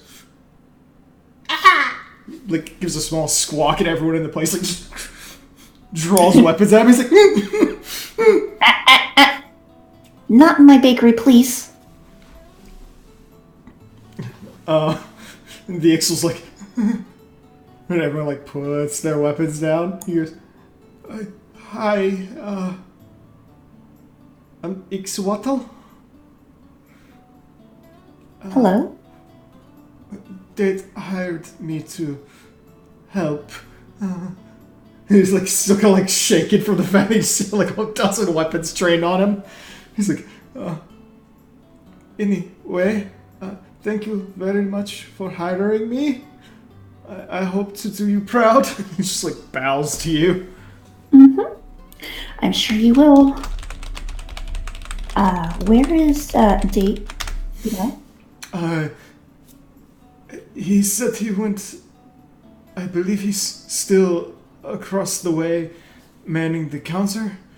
For the time being, we haven't gotten a good accountant yet. More like the accountant isn't staying here all the time. Thank you very much. She kind of gives like a... Lady Qua Yes? pulls out this little, like, it's still warm, but it's cooled significantly, and it's this crumbly looking, all you can see is like the top of it, and it's like a crumbly burnt like golden brown sugar crust on the top of it. And he says, We have a new menu item that we were going to try. Adol asked me to give it to you as soon as you came by. The rest of the staff really likes it, but he said until you get the go-ahead, we're not allowed to put it on the menu. Oh, all right. And she kind of like looks at all the people around and just kind of like scoots towards the like behind the counter to give it a try. Okay. You come around and he looks at you and he makes a motion with a spoon to hit the top of it and then scoop. She does so, just boop. As you do that, the top of it cracks and splinters into like millions of different little sugary chunks that dive into this warm, gooey custard center. And you see little chunks of raspberry kind of float up. Oh, so far so good. And there's a taste. You spoon it up, and it's the burnt-ish sugar comes off, and you get like this full taste of it, and it's this sweet, almost velvety, smooth vanilla custard with like little hints of raspberry going in, and then you get this like faint, bitter note off the back end of it as the little burnt section goes off, and it cleanses the palate, ready for the next sweetness. This is really good. What is it called?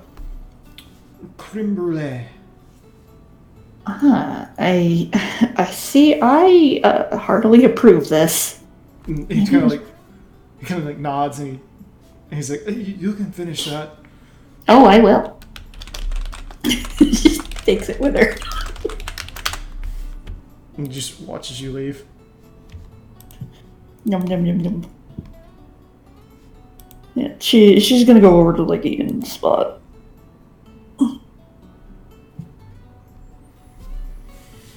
Alright, so you walk away to go eat, and I take it you walk into the inn.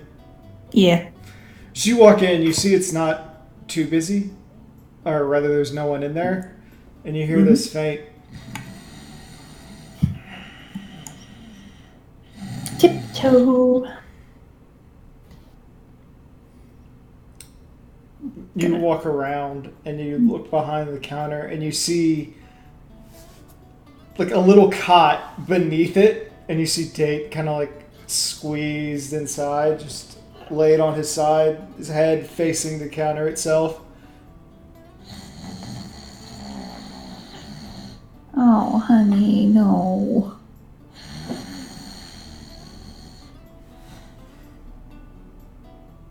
She knows if she wakes him, he's probably going to start and hit his head.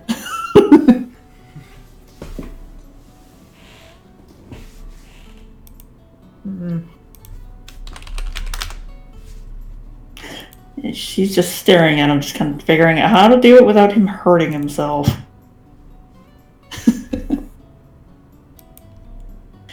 Oh well, she can fix him if he gets hurt. Date. Shakes his shoulder a little bit. Kind of Date. turns his head, slowly turns over, and he goes, "Oh, hey, honey. Hi, Date. Hi." Kind of rubs his eye a little. It was really late last night. You can see he's like growing a little bit of scruff on his face.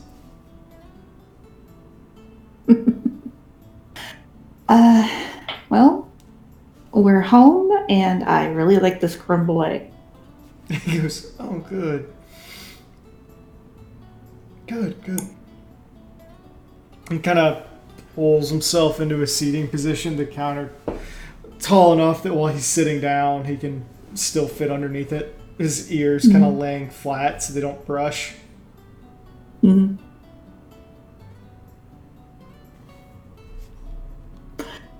She just hugs onto him. He goes, It's really good to see you again. he just wraps his arms around her. He's like, "It's good to see you too." And you're going to get some sleep tonight. Yes, because there's no one in our bed. Yes. Well, I don't know how long we're going to be here, but we hopefully are going to take at least a couple days of break. He kind of Work nods. needs the rest. He just nods a minute and he goes, "All right, well, with the help that we have, it shouldn't be too much of an issue Mm-hmm. to do anything." And then he scratches the side of his head, goes, "So, how was the trip?" Eventful? Or are you talking about the way here? The way here was very smooth in comparison. And he just goes, "I kind of meant everything." Rough and then smooth. He just kind of laughs.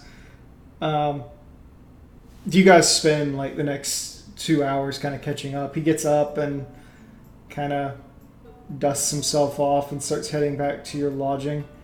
What does everybody else do? Alan's just relaxing at his place. You come in and it's cleaner than what you left it, Kato. Not surprising. Works goes to check out his place. It's much cleaner than you left it.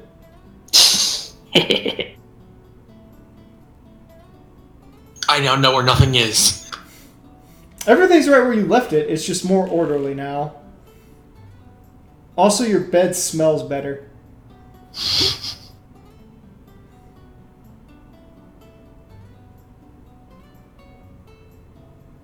Just flops in the bed like, cannot wait to be out of this. You flop into your bed and you're like, and you sink more than you're used to, and you're like pushing down on it, and like the armholes are now like the indent is almost like twice as big. You're like, did a Rokidan sleep in my bed?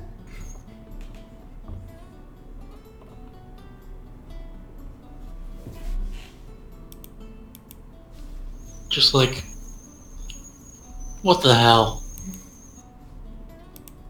I mean, probably arrived like a day or two ago, checked the place to make sure everything was okay, and then disappeared before they were openly noticed, and has been a rare sight. Alright. So, AKA, most been exploring the bottom of like the river and the lake to see what's down there and connections, if there's any yada yada. okay. Roll a perception for me, Edrin.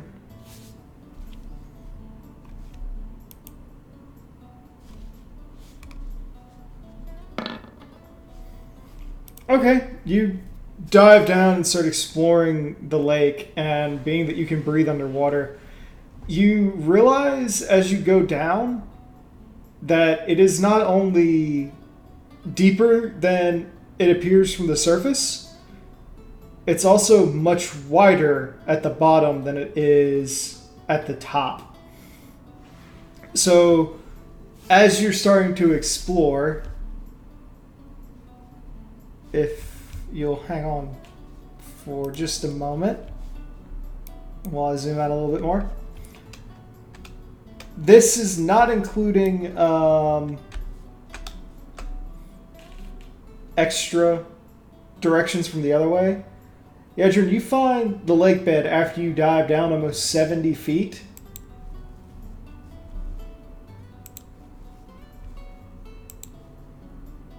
Can you guys see that? Yeah. Yeah. Encompasses that entire area.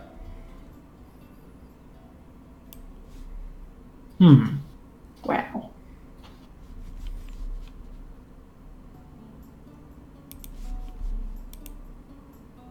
Wow. So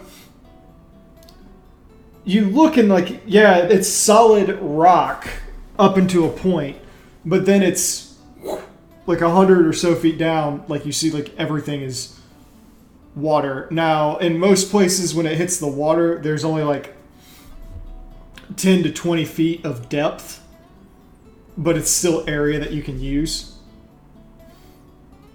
You also find that there's a lot of fish down there.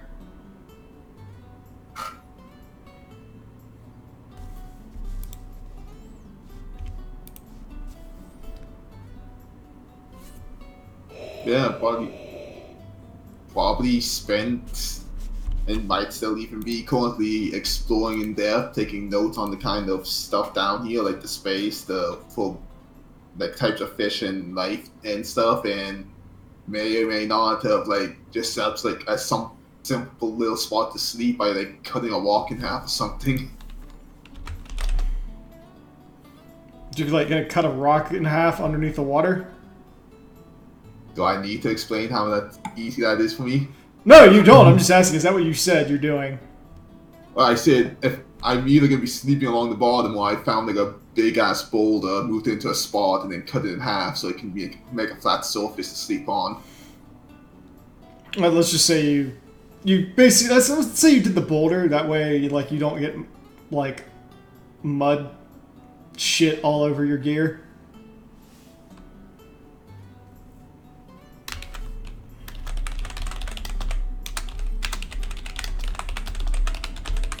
And Fion, what are you doing?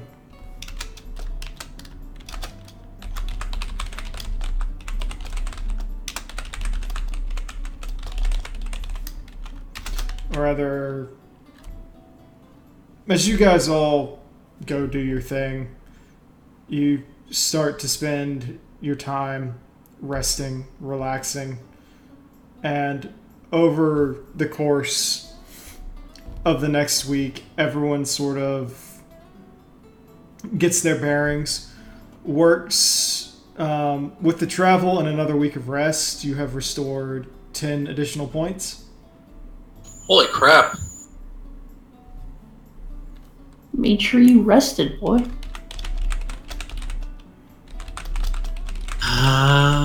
Since...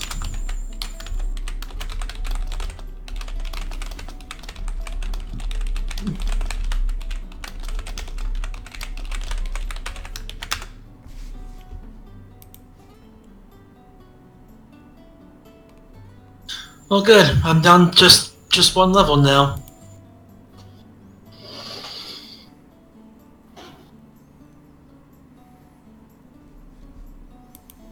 Okay. Alright, Yadrin. Do you realize that for the most part, the bottom area of this place is relatively flat? There are some bumps and hills here and there. Lots of muck and seaweed. Not seaweed. Algae blooms kind of down at the bottom, but aren't affecting the surface of the lake.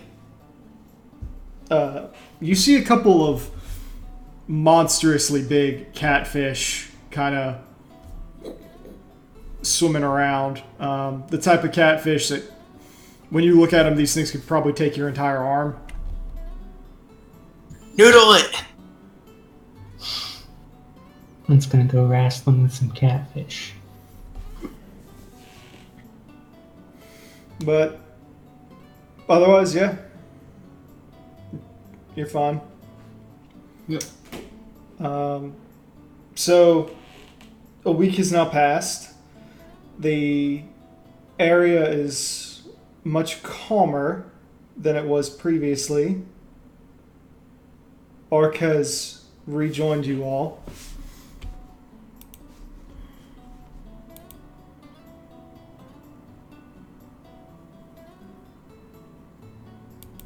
Out of pure curiosity, during that week, anyone even bother trying to find out where the hell I am? Yeah, Jack would. Then again, didn't you share with her your thoughts on lake bed living?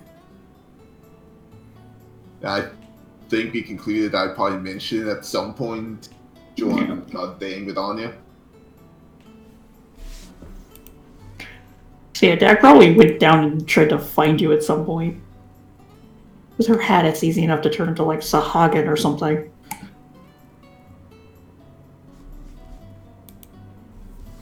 So yeah, someone went and looked for you. Okay, Yeah. I was just making sure someone. I was just trying to think if someone would actually know where to go and get me when discussing plans next time. And she probably told people like, yeah, no, Gidrin went in the lake. Otherwise, she probably just went over like the accounts and whatever, doing work. They took that day to show you what the underground lake is like. Heck yeah, you have her permission to do whatever you want with the lake. I'm back. Hey, welcome back. We have a week of break. What did Cam and Fiona do? Cam has vanished off the face of Aor.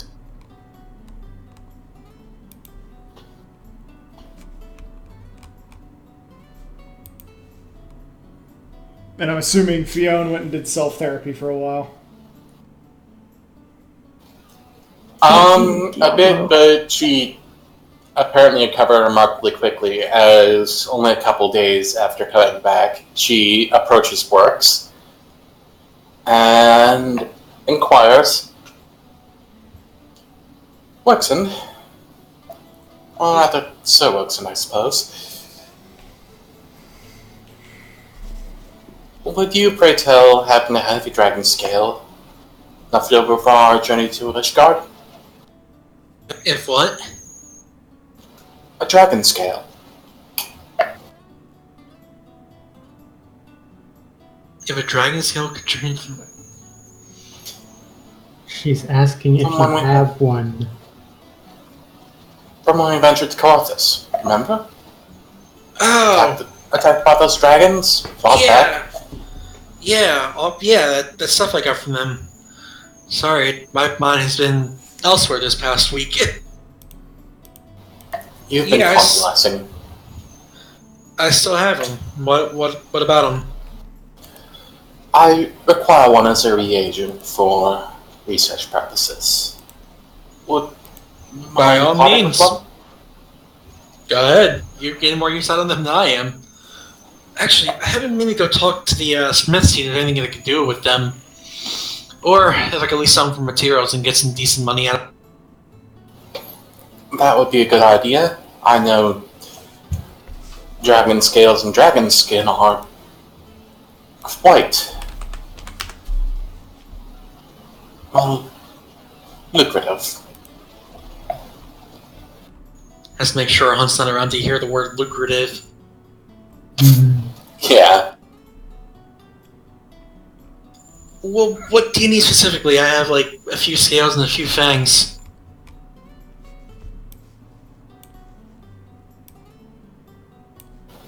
It's specifically scales I'm looking for. How many?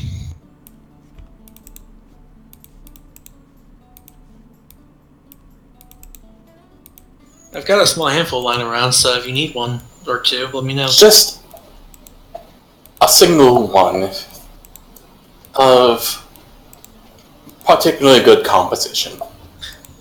Give me 5 minutes, I'll be right back. Thank you. Or comes out with like all the dragon scales and fangs. Yep, here's one for you, Fiona. Fiona picks one out and nods her head. Thank you, this will be perfect. Anytime. So we're gonna see if I can do something with this stuff besides taking up weight. Indeed, and if you need help carrying anything, just let me know. Actually, I've made a really good recovery. That's wonderful news. I'd say about 85%.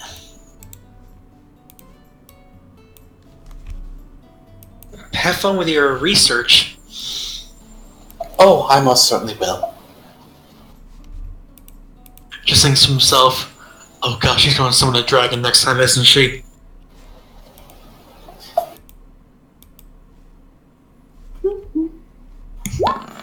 Fiona is reading the look on Works' face.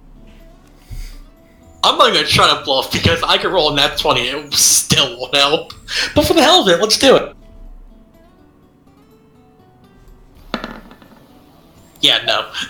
You can read me like a book. I assure you I'm not returning to my ways as a heretic. What? I didn't say anything. Your face told it all. It usually does. Mm-hmm. You'd be terrible at playing poker. I don't even bother. Young gives Works a cheerful wave before turning to her abode. And Works goes to walk over to the Smiths. Okay. As you go over to the Smiths, you see both of them are kind of working. You see there's a small line of people around them, various adventurers, kind of like looking at their gear. They're like, huh. Like different people like showing off stuff that they've got. And as you approach, one of them wipes their brows and goes, "Oh, Master Workson, how can we help you?" Well, let's just say I got a few materials from adventure a while back, and want to see if you guys could had a use for them or what you can make with them. They sort of eye each other for a second, and they go, "What's with the material that we're talking about?" Just holds up the dragon scales, like everything I have. Which is the dragon. I have dragon scales, dragon claws, and dragon fang. They sort of look at it and they go,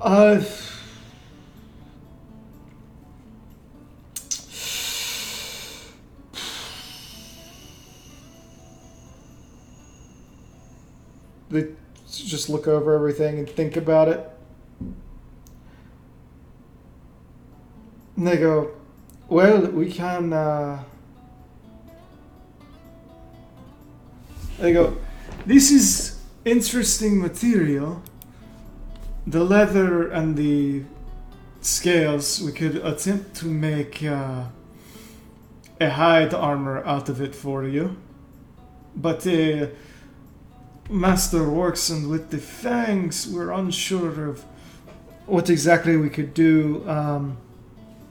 We could attempt to fashion a weapon or two, but we doubt it would be based on the composition of the fangs and the claws. We don't think it would be as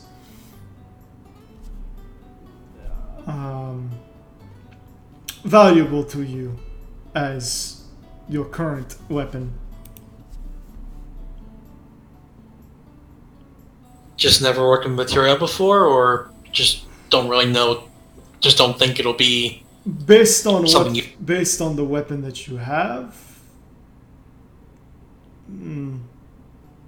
we don't think the material is good enough for that.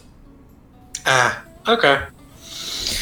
No, it was worth a try. If you want us to make you javelins or a grappling hook or something, we could make something nice with that. Or his eyes just light up like grappling hook.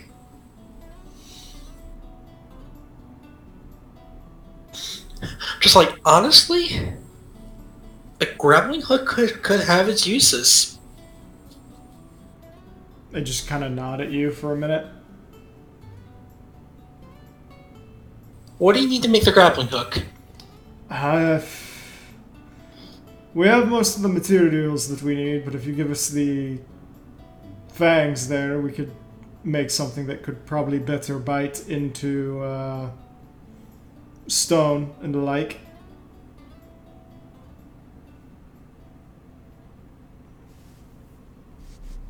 Alright, I have 8 fangs. 3 would probably do us well enough. Hand over the 3 fangs. You hold on to them and they go, "Thank you, we'll try to have this done as quickly as possible for you." I got no worries. If anything, it's gonna be like a couple days before we head out anywhere. Okay.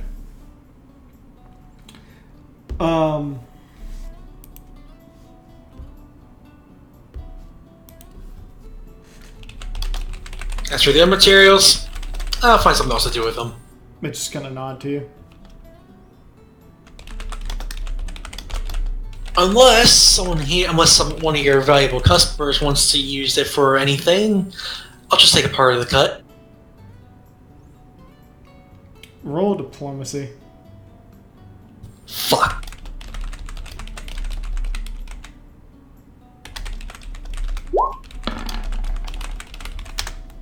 Yep. You're a horrible. God, what is with my dice today? The people standing around kind of look at you, and they look at what you're trying to pawn off, and they go. They kind of lean back, and you realize that you do not have the art of the pitch. And then you see Ark standing there, and he's kind of like leaning against Kato's home. And he goes, "Would you like me to take a crack at it, Worksend?" Can't do any worse than me.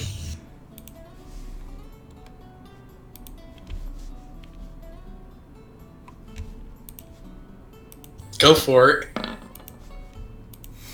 Ark walks out and he says, Gentlemen, what my associate here is trying to tell you is that you will find no finer piece of material to craft your equipment from. Come and take a close look at what we are selling here. Genuine black dragon hide. Scaling to complement the shoulders, add additional protection around your vitals. A good gorget to ensure that nothing will harm you. He is underselling this because he wants you all to not engage in a bidding war on our premise. For you see, freshly cut from the hide of an adult dragon, wearing anything bearing this material will make you completely immune to acid. It will cradle you in comfort like you have never known. And not to mention, my good fellows and ladies, irresistible to the opposite sex, as it modifies all of your best assets. Or still having second thoughts. It says, imagine walking into Ishgard wearing a full set of dragon hide armor. You would have the attention of every man or woman in the area, heralded as someone who has already slain your own dragon, and now a local celebrity because of it. Works just like I'll take 20. So, who wants to start the bidding at 5,000 gil for a full set of armor crafted by our experts here to protect you in battle and to ensure that you never spend a night alone again?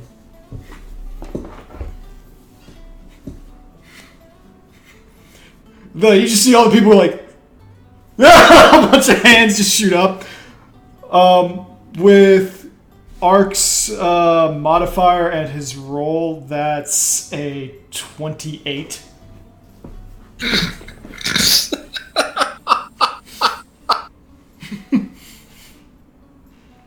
There was I'll take it. You just see the Smiths just look at each other like, just start chuckling.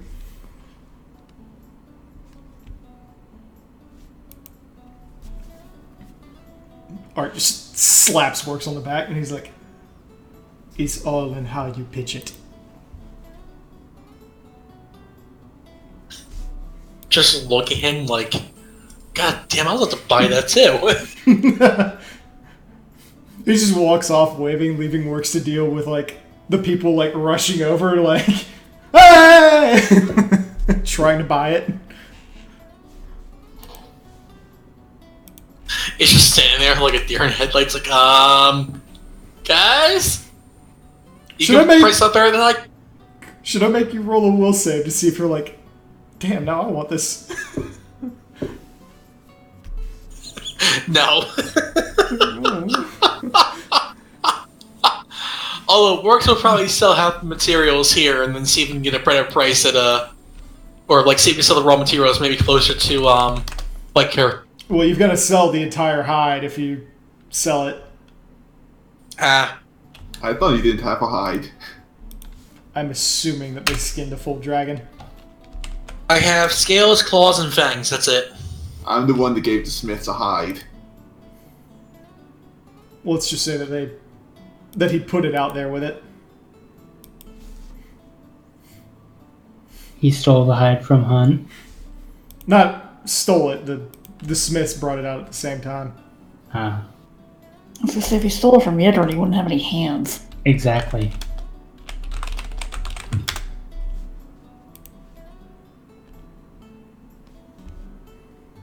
Let me see. I could charge 5,000 for all of them, or 5,000 for each piece. Ark left me in a really bad situation. I don't think you can charge 5,000 for each piece. I probably could with the way he sold it. I probably could. If you were attempting to sell the entire, a single piece for 5,000, I would need you to make a diplomacy roll at a -20. Yeah, good luck with that. No. Well, so I guess I'll sell to the highest bidder.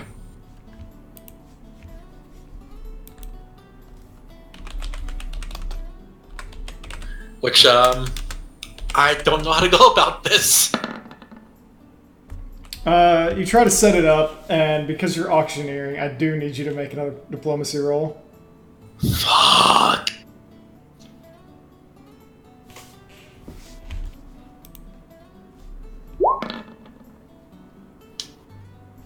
$17. Alright, you're... Like, Ark has left you there, like, holding this. As, like, people are like, eh! And, like, you're like, okay, 5,000. Who wants to do 500? 5,100, 5,200, blah, blah, blah, blah, blah. You go back and forth, and finally you're like, sold for 6,000. Do I hear 6? Do I hear 7? Do I hear 25? You pass off the scales, your remainder fangs, and the hide for 6,000. Woo! And then they get cut against the Smiths. Well, no, I was going to sell the sis for a cut. I'm selling directly to the consumer now. I cut out the middleman. So yeah, you have 6,000 gil. Yadrin, because of how you function, roll a perception. Done. Done. Done.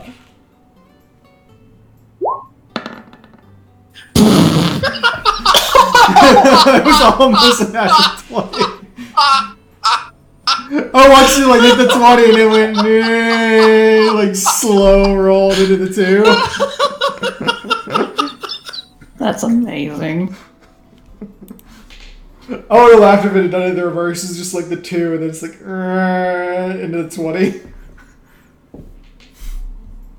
Regardless, even as you are under the lake, your eyes kind of close as you seem like half in a nap, and you hear this ching in the back of your head, and you start to open your eyes and you see this little calculation forming over you,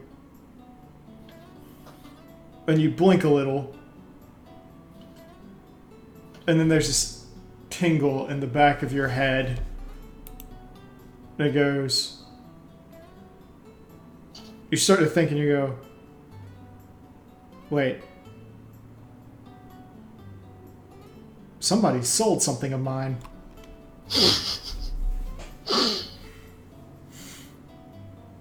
Then your echo triggers off and you're like, slight headache. You appear and you see Ark and Works selling your dragon hide. You see Ark selling your dragon hide. I'm selling my scales.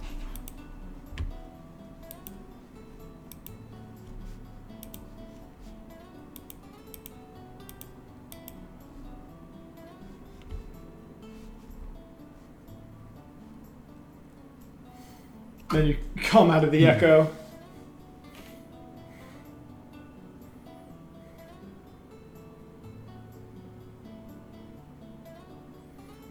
If you're saying anything, Edrin, we can't hear you. I'm thinking here.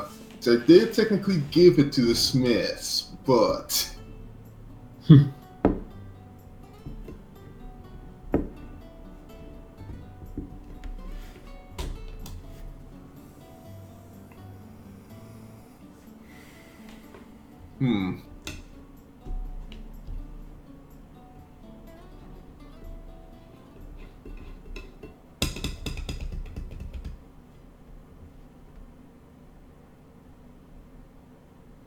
yeah, especially I'm trying to go in my head. The thought said, like, to shake down walks or not to shake down walks.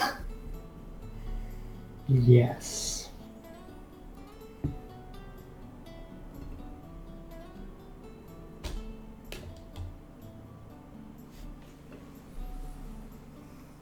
Okay, you know what? I'm thinking walks is probably heading towards his house.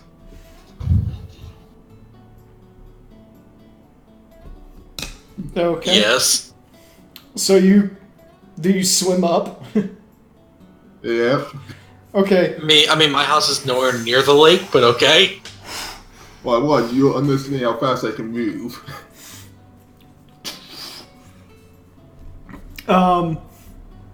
Works roll perception.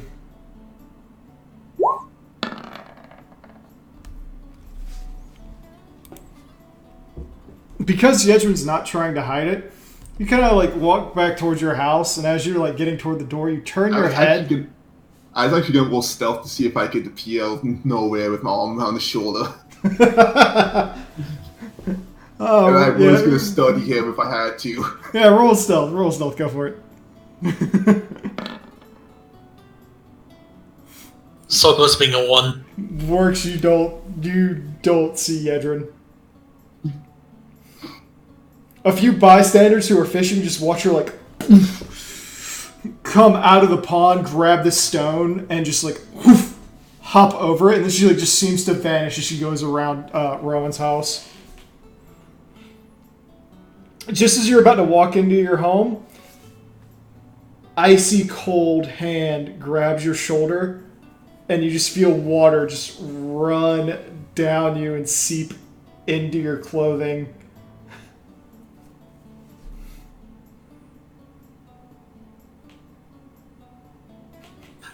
Let me guess. Swamp Thing. Nope. But hello. Dad? Is that you? Mom?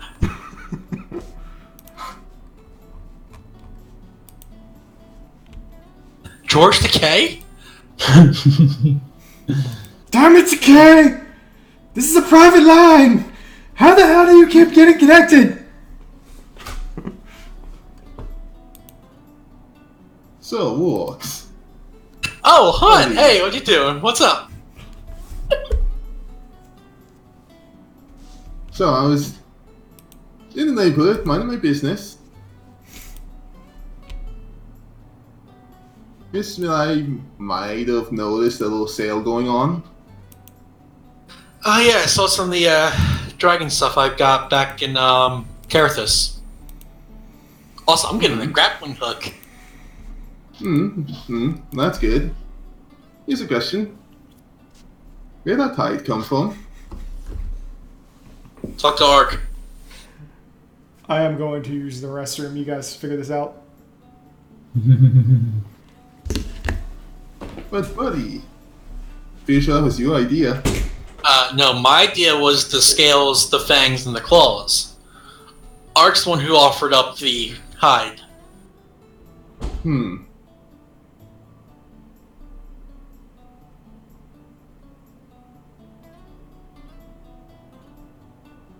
Because if I had been there and he didn't help, I would still have all my fangs, claws, and whatnot.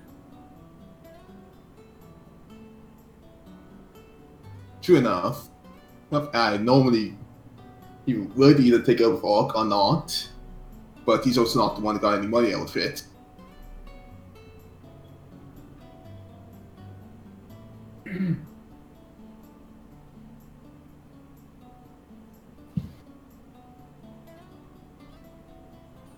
Just long sigh, like he probably did that knowing you'd know. Oh, he probably did. Tell you what, I won't be mean and shake you down for everything you're worth. But you got an extra got an extra 1,000 to do the haggling. Give me the extra, and you get to keep the 5K. Or you go shake Art down because he's the one who offered it.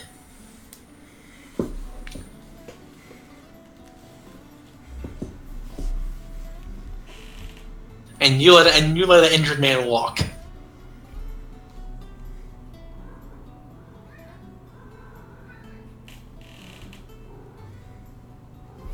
And just lean close and go, plus I don't think Rome would appreciate it if you ruined the goods.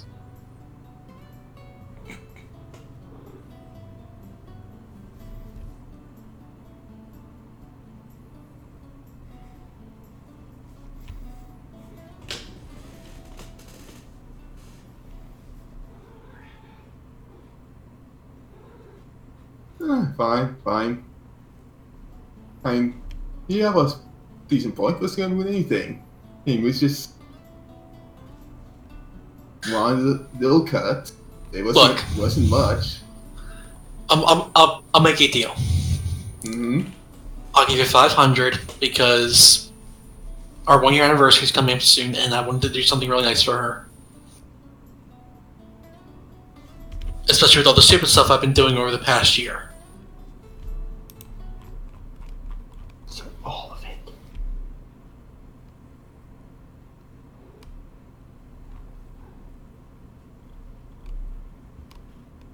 At least give me the sympathy deal for wanting to do something nice for the lady.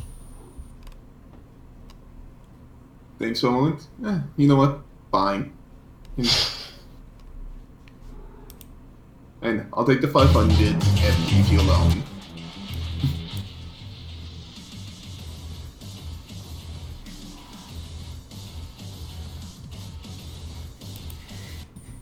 And for the record, if I knew the hide was yours, I would have never touched it. And that's part of the reason why I'm giving you the sympathy deal and not actually shaking you down rather hard.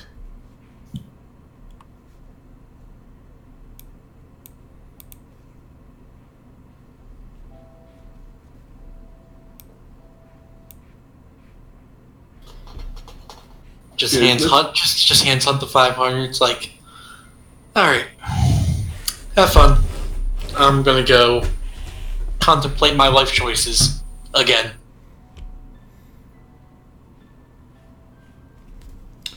Okay. And feel free to do that. Just gives a little pretty dory grin while walking away. And just for the hell of it, that would have been, let's see, sick.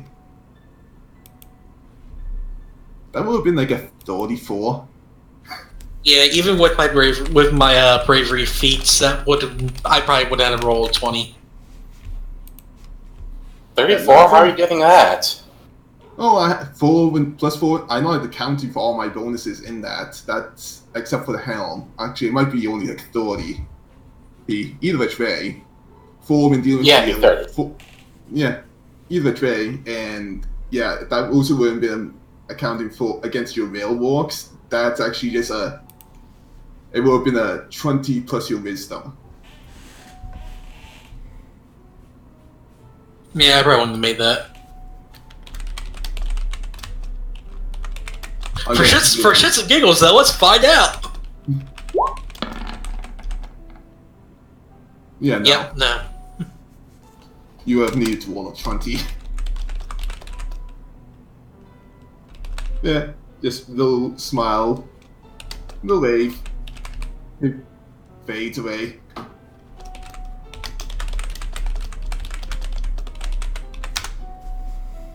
Actually, just for the hell of it, just because I can do it. Yeah, fades away. Just like, That's- you didn't see anything. That's my thing. Thank you. Okay, considering what I can do, and I can just reapply the study to activate it. Yeah. I imagine just how it is like from Hellboy 2. It's like a shadow. Like a shadow in the night. Like, Wolf just blinks, I'm gone.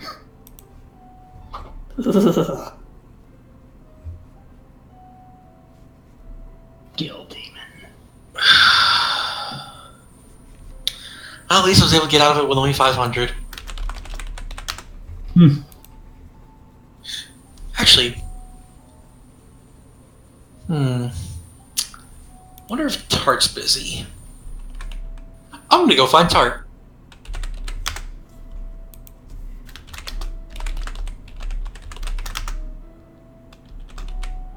$500 mostly because of 1, sympathy, yes, you have an adversity. 2, you've gone back. And 3, you do have a good point, there is partially arc, but I'm not making it, I'm not bothering arc.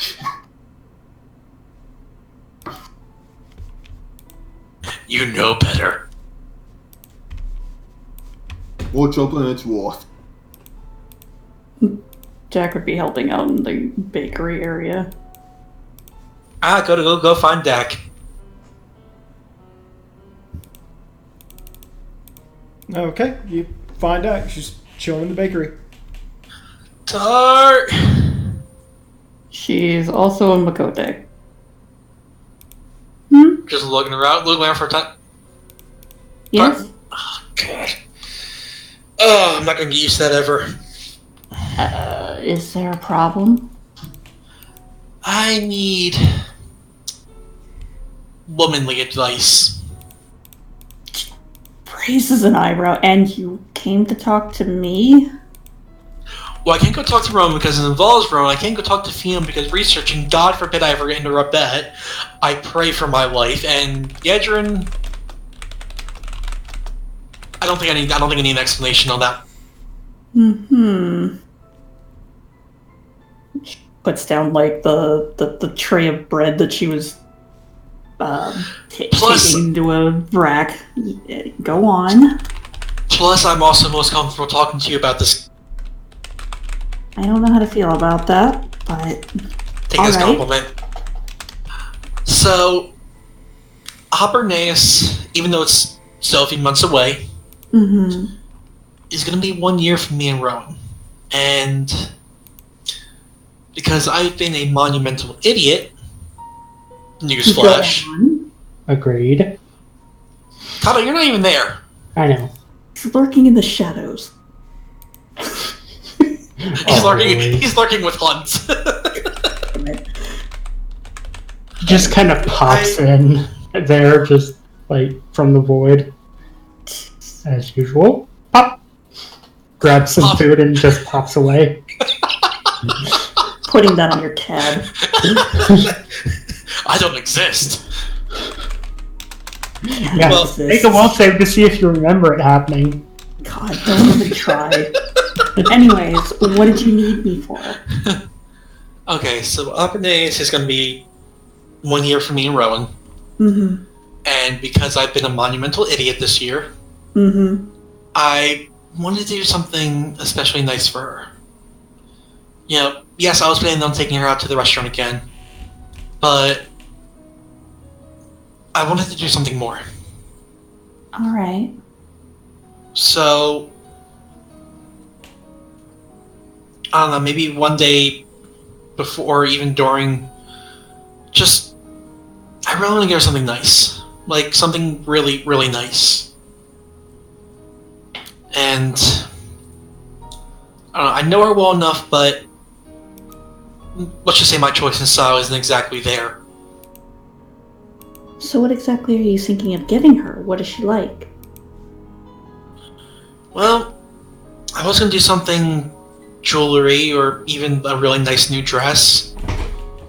Or even something more functional. Yeah, maybe... I don't know. But between me and Bahamut, which he's pretty much useless on this subject, I'm having trouble Fuck coming you, up. Worksend! That's Oh, very, please, because you were getting a live dragon tail when you were alive. He that's goes, unfair to him, but yes. you just hear him go, do you know how many children I have? You're getting all Not sort of dragon wrong. booty.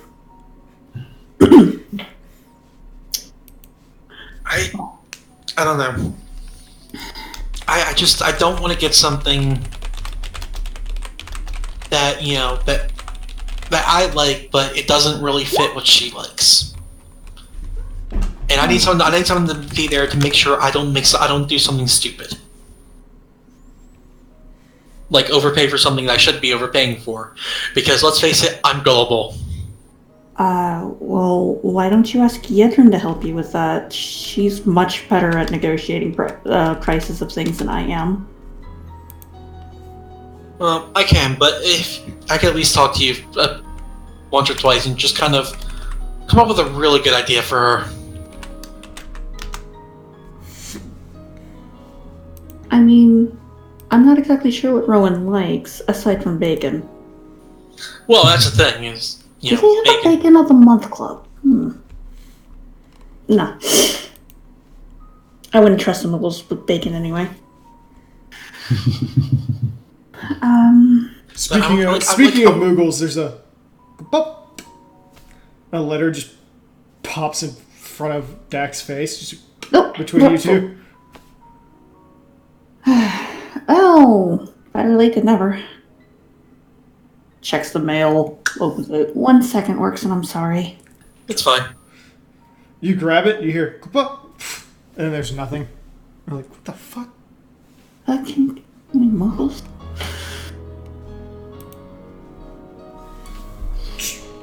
You open the letter and you see it.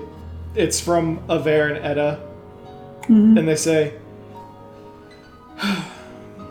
"Dearest Dekwa and Agents of Mayhem, whoever happens to be reading this letter, we're pleased that you remembered our invitation to our wedding, and even more so that you had the presence of mind to think about us even after everything that happened down in the Deep Croft. Yes, we have decided to postpone the wedding. Deciding additionally because of the importance to the Opernayan tournament to so many people, and it would be a good time to gather all of those that are dearest to us. We have decided to hold off the wedding until 4 days post the tournament. Oh, well, that's nice. The good people at the Sanctum of the 12, understanding our plight, have fully agreed.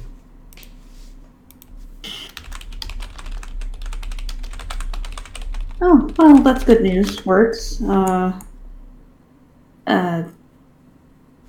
Aver and Ida's, their wedding has been postponed till after the Opernaeus tourney. Oh, okay. As far as Rowan goes, I don't know, maybe get her something functional, like a cloak of something that could be used to protect her in battle. I mean, she has the cloak of the one I got that I gave her last year. That's fair. I had forgotten about that, actually. I really want to get her something meaningful, and I really want to get her something, you know, from the heart. But at the same time, I double guess myself a lot when it comes to her. Mm-hmm. Because, you know, I want to, but I don't want to be an idiot all the time. You're not an idiot all the time. A lot of times. You jump without thinking. That's all. Yeah. Well, even if it's just, you know, going over ideas with you. Just anything to help me, you know, make sure I get her something really amazing. to be fair, she does come from a higher class of family, and it is somewhat notoriously hard to find things for people who generally have everything they need. No, she is a pretty simple woman. I'll give her that much. But I want to do something like really big for her. Just think before you jump into it. There are a number of places you could take her if you want. Well, but I am planning on taking her back to the restaurant we went last year. This is something I would like, so take it with a grain of salt. There are some very nice vistas just outside of Operaneus. Just a short trek, and there's seaside views, forest views, that sort of thing. Moments are generally more precious than objects. Yeah.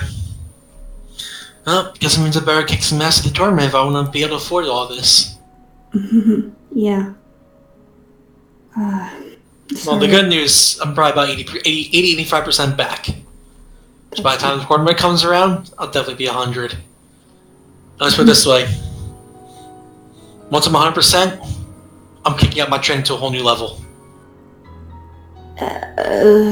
She's kind of like winces a little bit. Be careful.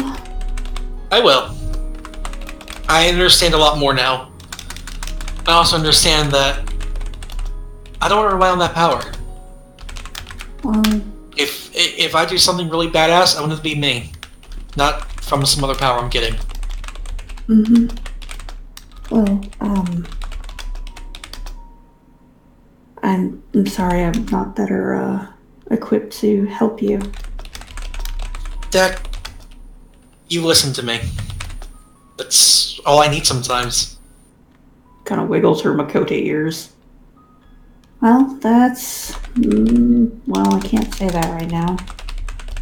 I would say that's my most prominent feature. The tail is... I don't know, how is it for you? At first it was very awkward. I'm not used to using it for balance. I mean, I've gotten better at it, but... Just unwraps his tail around his waist. Hey, at least it's not as long as this one. Yes, but it has its own issues, and it's just really puffy. Oh, I appreciate it, Dak. I'm glad I can always come talk to you.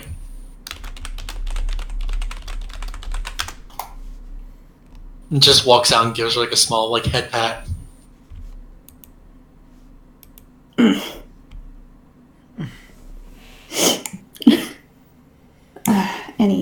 Anyways, I need to finish some baking. At that point, the Ixel that's been standing there the entire time goes, if you need more time to speak with your friend, Lady Dacqua, I can cover for here. The utensils that you have are rather marvelous. They are. I'm really glad to have gotten them. Sure. I can take a break. He just kind of dusts his little claws, and he says, but I will say next week, the other hired help will be coming in as well. And I look forward to working with them, too. Well, you've been a big help, so I can only hope you're as helpful. Oh, they've been helping me as well as you and Master Edo. I believe he said he hired...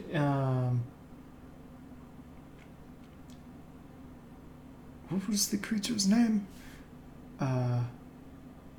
Lucine? Lucine, I believe that's what they called it. Lucine? Yes.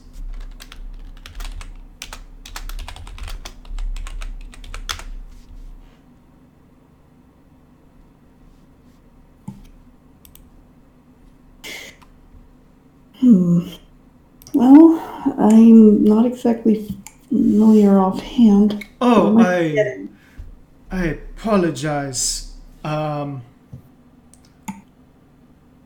Voice. Voice was the name.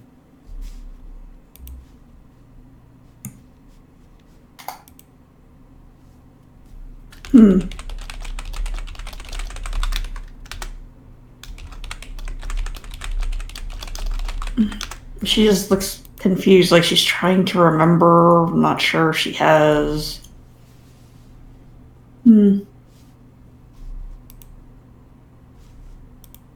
If I've met them, I feel terrible for forgetting. I don't think you have. The Ixol sort of dusts itself off a little bit and says, I take care of here. You go do what you need to. Oh, yes. Her tail is flicking behind her as she just kind of walks out of the thing, expecting Works to kind of walk with her. So, dresses. I don't know if she'd go for a new dress. Also, how much do you have? Currently, almost 8,000. 8,000. Would have more, but Yedrin's, shut me down because Ark had to sell her stuff. Ark is sitting outside on one of the benches in front of the bar. He just holds up a hand, like, "Hey." Wait, Ark, you sold one of Yedrin's things? I thought it was his. Works?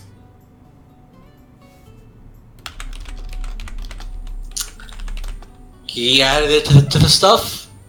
And you didn't say anything. I kind of got caught up in the moment. There are a lot of people that wanted the stuff because Ark is a really good salesman, apparently. Mm-hmm.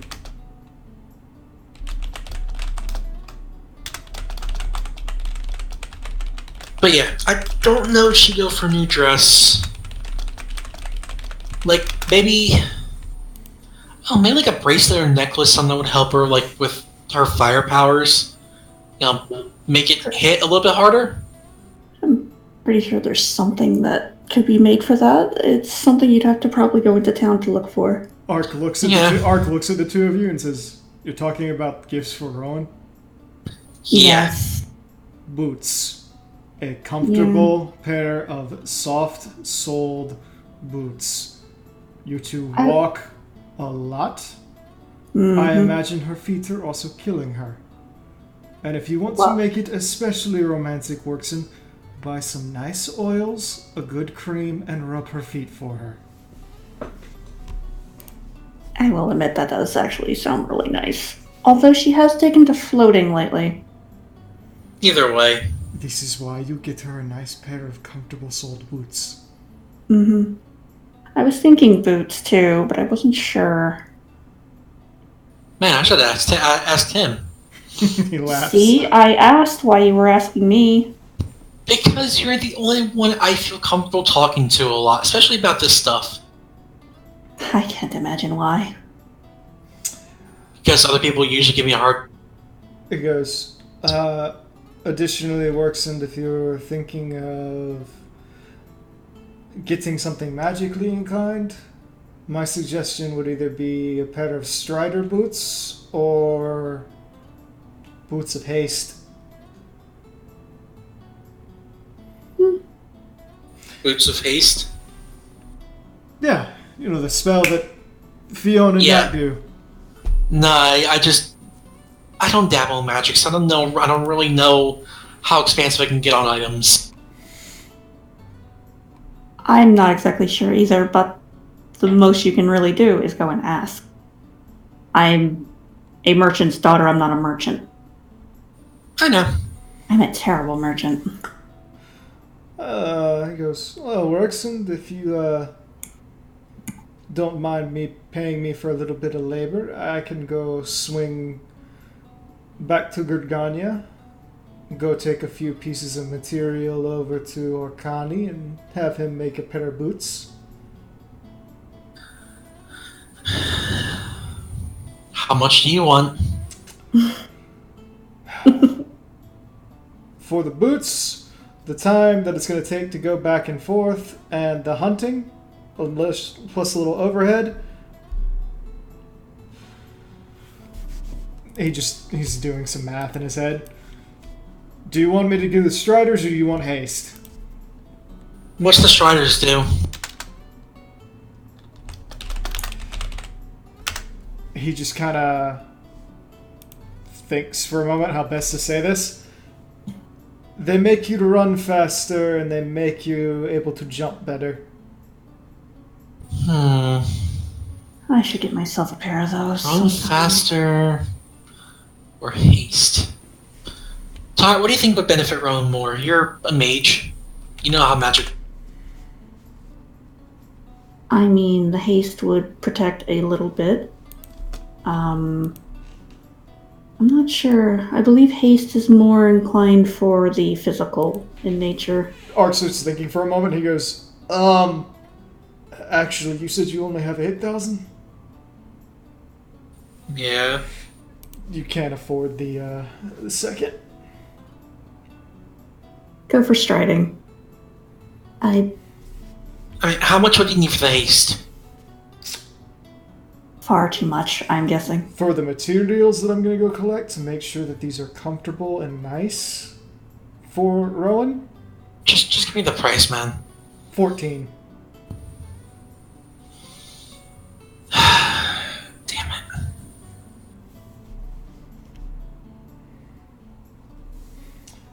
I can do the other pair of boots for 6. Or it's just size, like, oh, man. I really want more money. Then do well at the tournament. But these are going to be specially made boots. They need to be done in advance. And they're coming from Marcani. Mm-hmm. Caramel does very nice work. You know that. I know. And you're lucky that Ark is giving you a 6K price tag on that. Yeah. Because he goes, I'm going to go get Curl Hide. Oh. I mean... You are getting a deal. I mean, I'd help you hunt, but I don't think I've ever fought a girl. He just looks at you and goes, just shaking his head. Shaking her head, too. He goes, if I was going to take anybody to go hunt those things with me, the only person I would take is Yedrin. Mm-hmm. That's strong. Not that strong. They're fast and they're skittish. Ah. And none of you are quiet. Nope. Subtlety is not my strong suit. Nope. Not at all. Any sense of the word. Also, they deal a lot with paralysis and lightning. Guess who's immune to that? Mm-hmm. And I'm a giant lightning rod. Yes, you are. Yes, so I'm trying to keep you from dying. Like I said, I was going to offer if it was a feasible option. Since it's not a feasible option, I'm not going to offer, and I'm going to give you $6,000 to go get me a really nice pair of boots that I'm sure Rowan will absolutely love. Mm-hmm. He goes, what color do you want those in?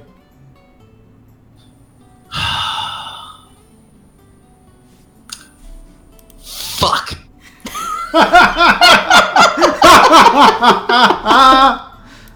Oh, jeez.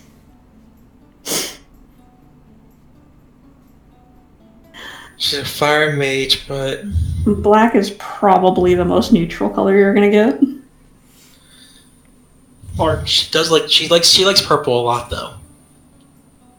Purple is her favorite color. Ark pops his shoulders and goes, black it is. He takes. I guess purple would be too much. He goes, they don't make purple curls. Okay, well, again, You just see him. I've never fought one. He takes the bag. He goes, yeah, you did. I fought a lot of things this past year, right?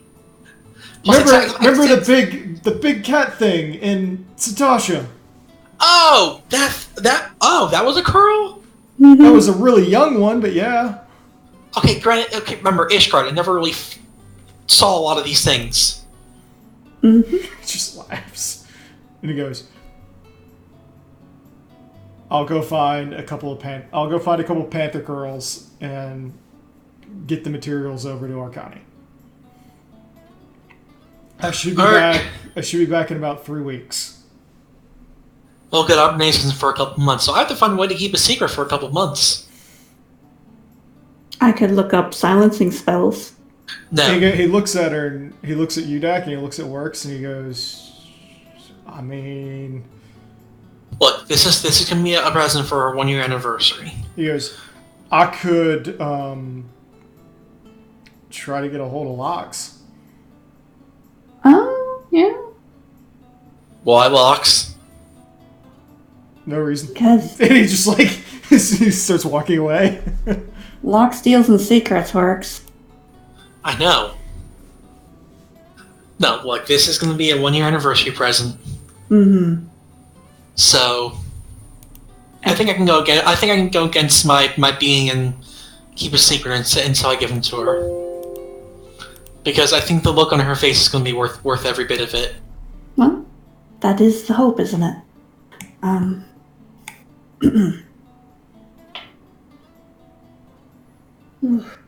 Boy, Ark is gone. Yeah. Well, I hope that it's worth it, and I hope that it is a nice surprise for her. You don't have to worry about me saying a thing. And that's also why I come talk to you. Anyway, I believe that's a good place to call it for tonight. I don't want to be Yep. tired tomorrow, and additionally, I don't think you guys know where you want to go yet. So Nope. Probably Figure do that that out. How long are the how long is the tunnel job open for? Probably Until the another end of this week. week. So we don't have much option. Essentially, we do it or we We don't. don't. Yeah. Okay.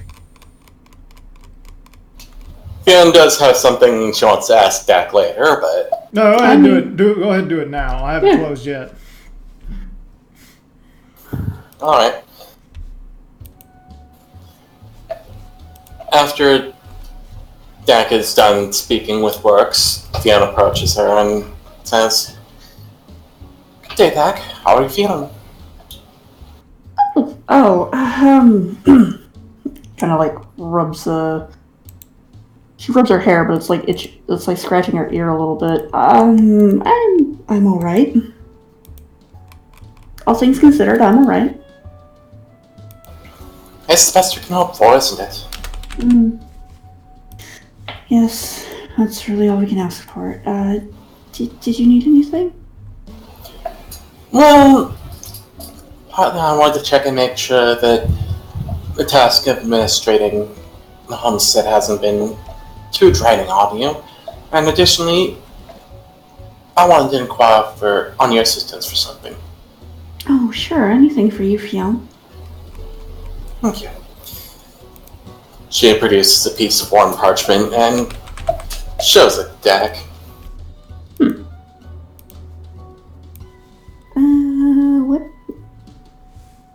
What is this? Is this? It's a set of ritualistic garb for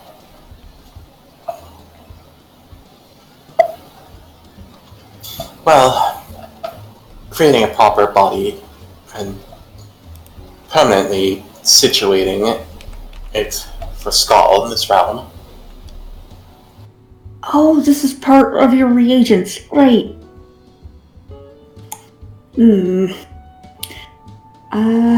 I could try. Alright, I'd be happy to work with you for all the magical components.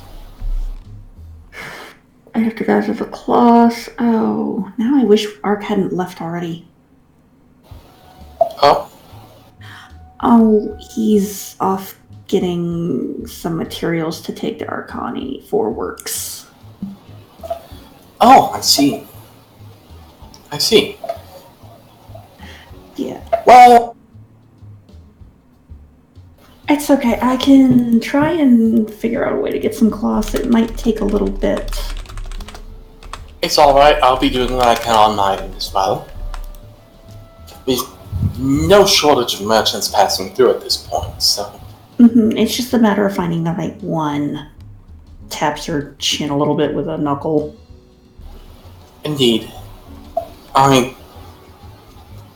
do not know how well I would be at getting a good price for it, but... Yeah, merchants I on the suppose I road tend to be a little bit more expensive. Indeed. But perhaps you could arrange some sort of discount based on the fact that we are providing them a place to not only stay, but trade off excess material. Yeah, and that could probably be arranged. Indeed. I have my hopes that this will become quite the active trade hub along with everything else. Her tail starts just lashing behind her. She starts thinking.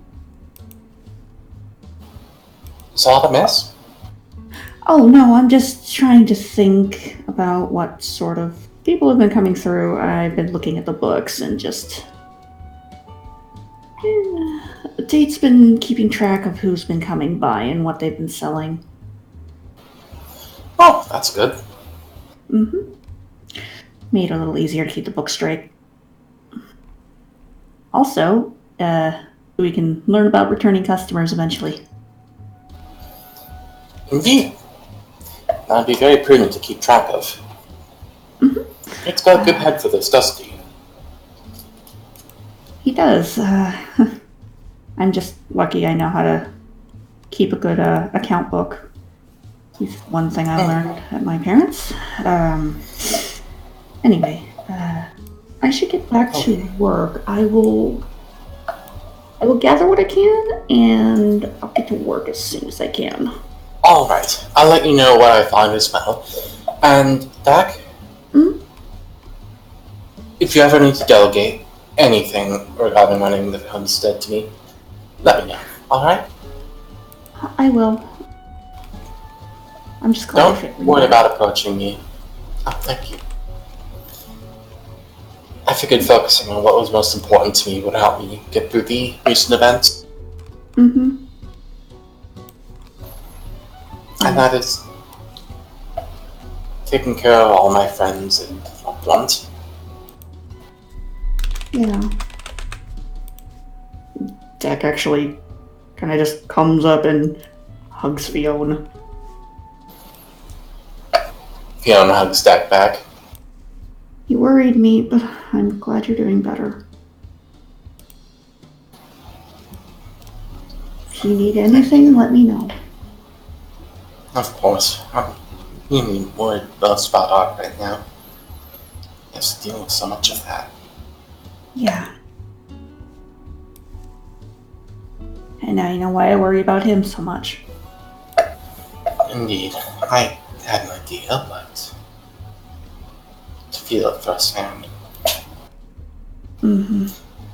He's getting a hug as soon as he comes back, too. On that, I will have no question. Yeah. Well, if that's all, I'm going to go bury myself in work again. Fiona gently ruffles Dak's hair. Of course. Oh. Don't overexert yourself, right? Oh. I've stopped here doing that. Any assistance. Really. Okay. She kind of just saunters off back to the bakery. Fiona waves to her as she goes. Oh, that leaves... Oh dear. How am I going to convince Mother Raven to give me their hair?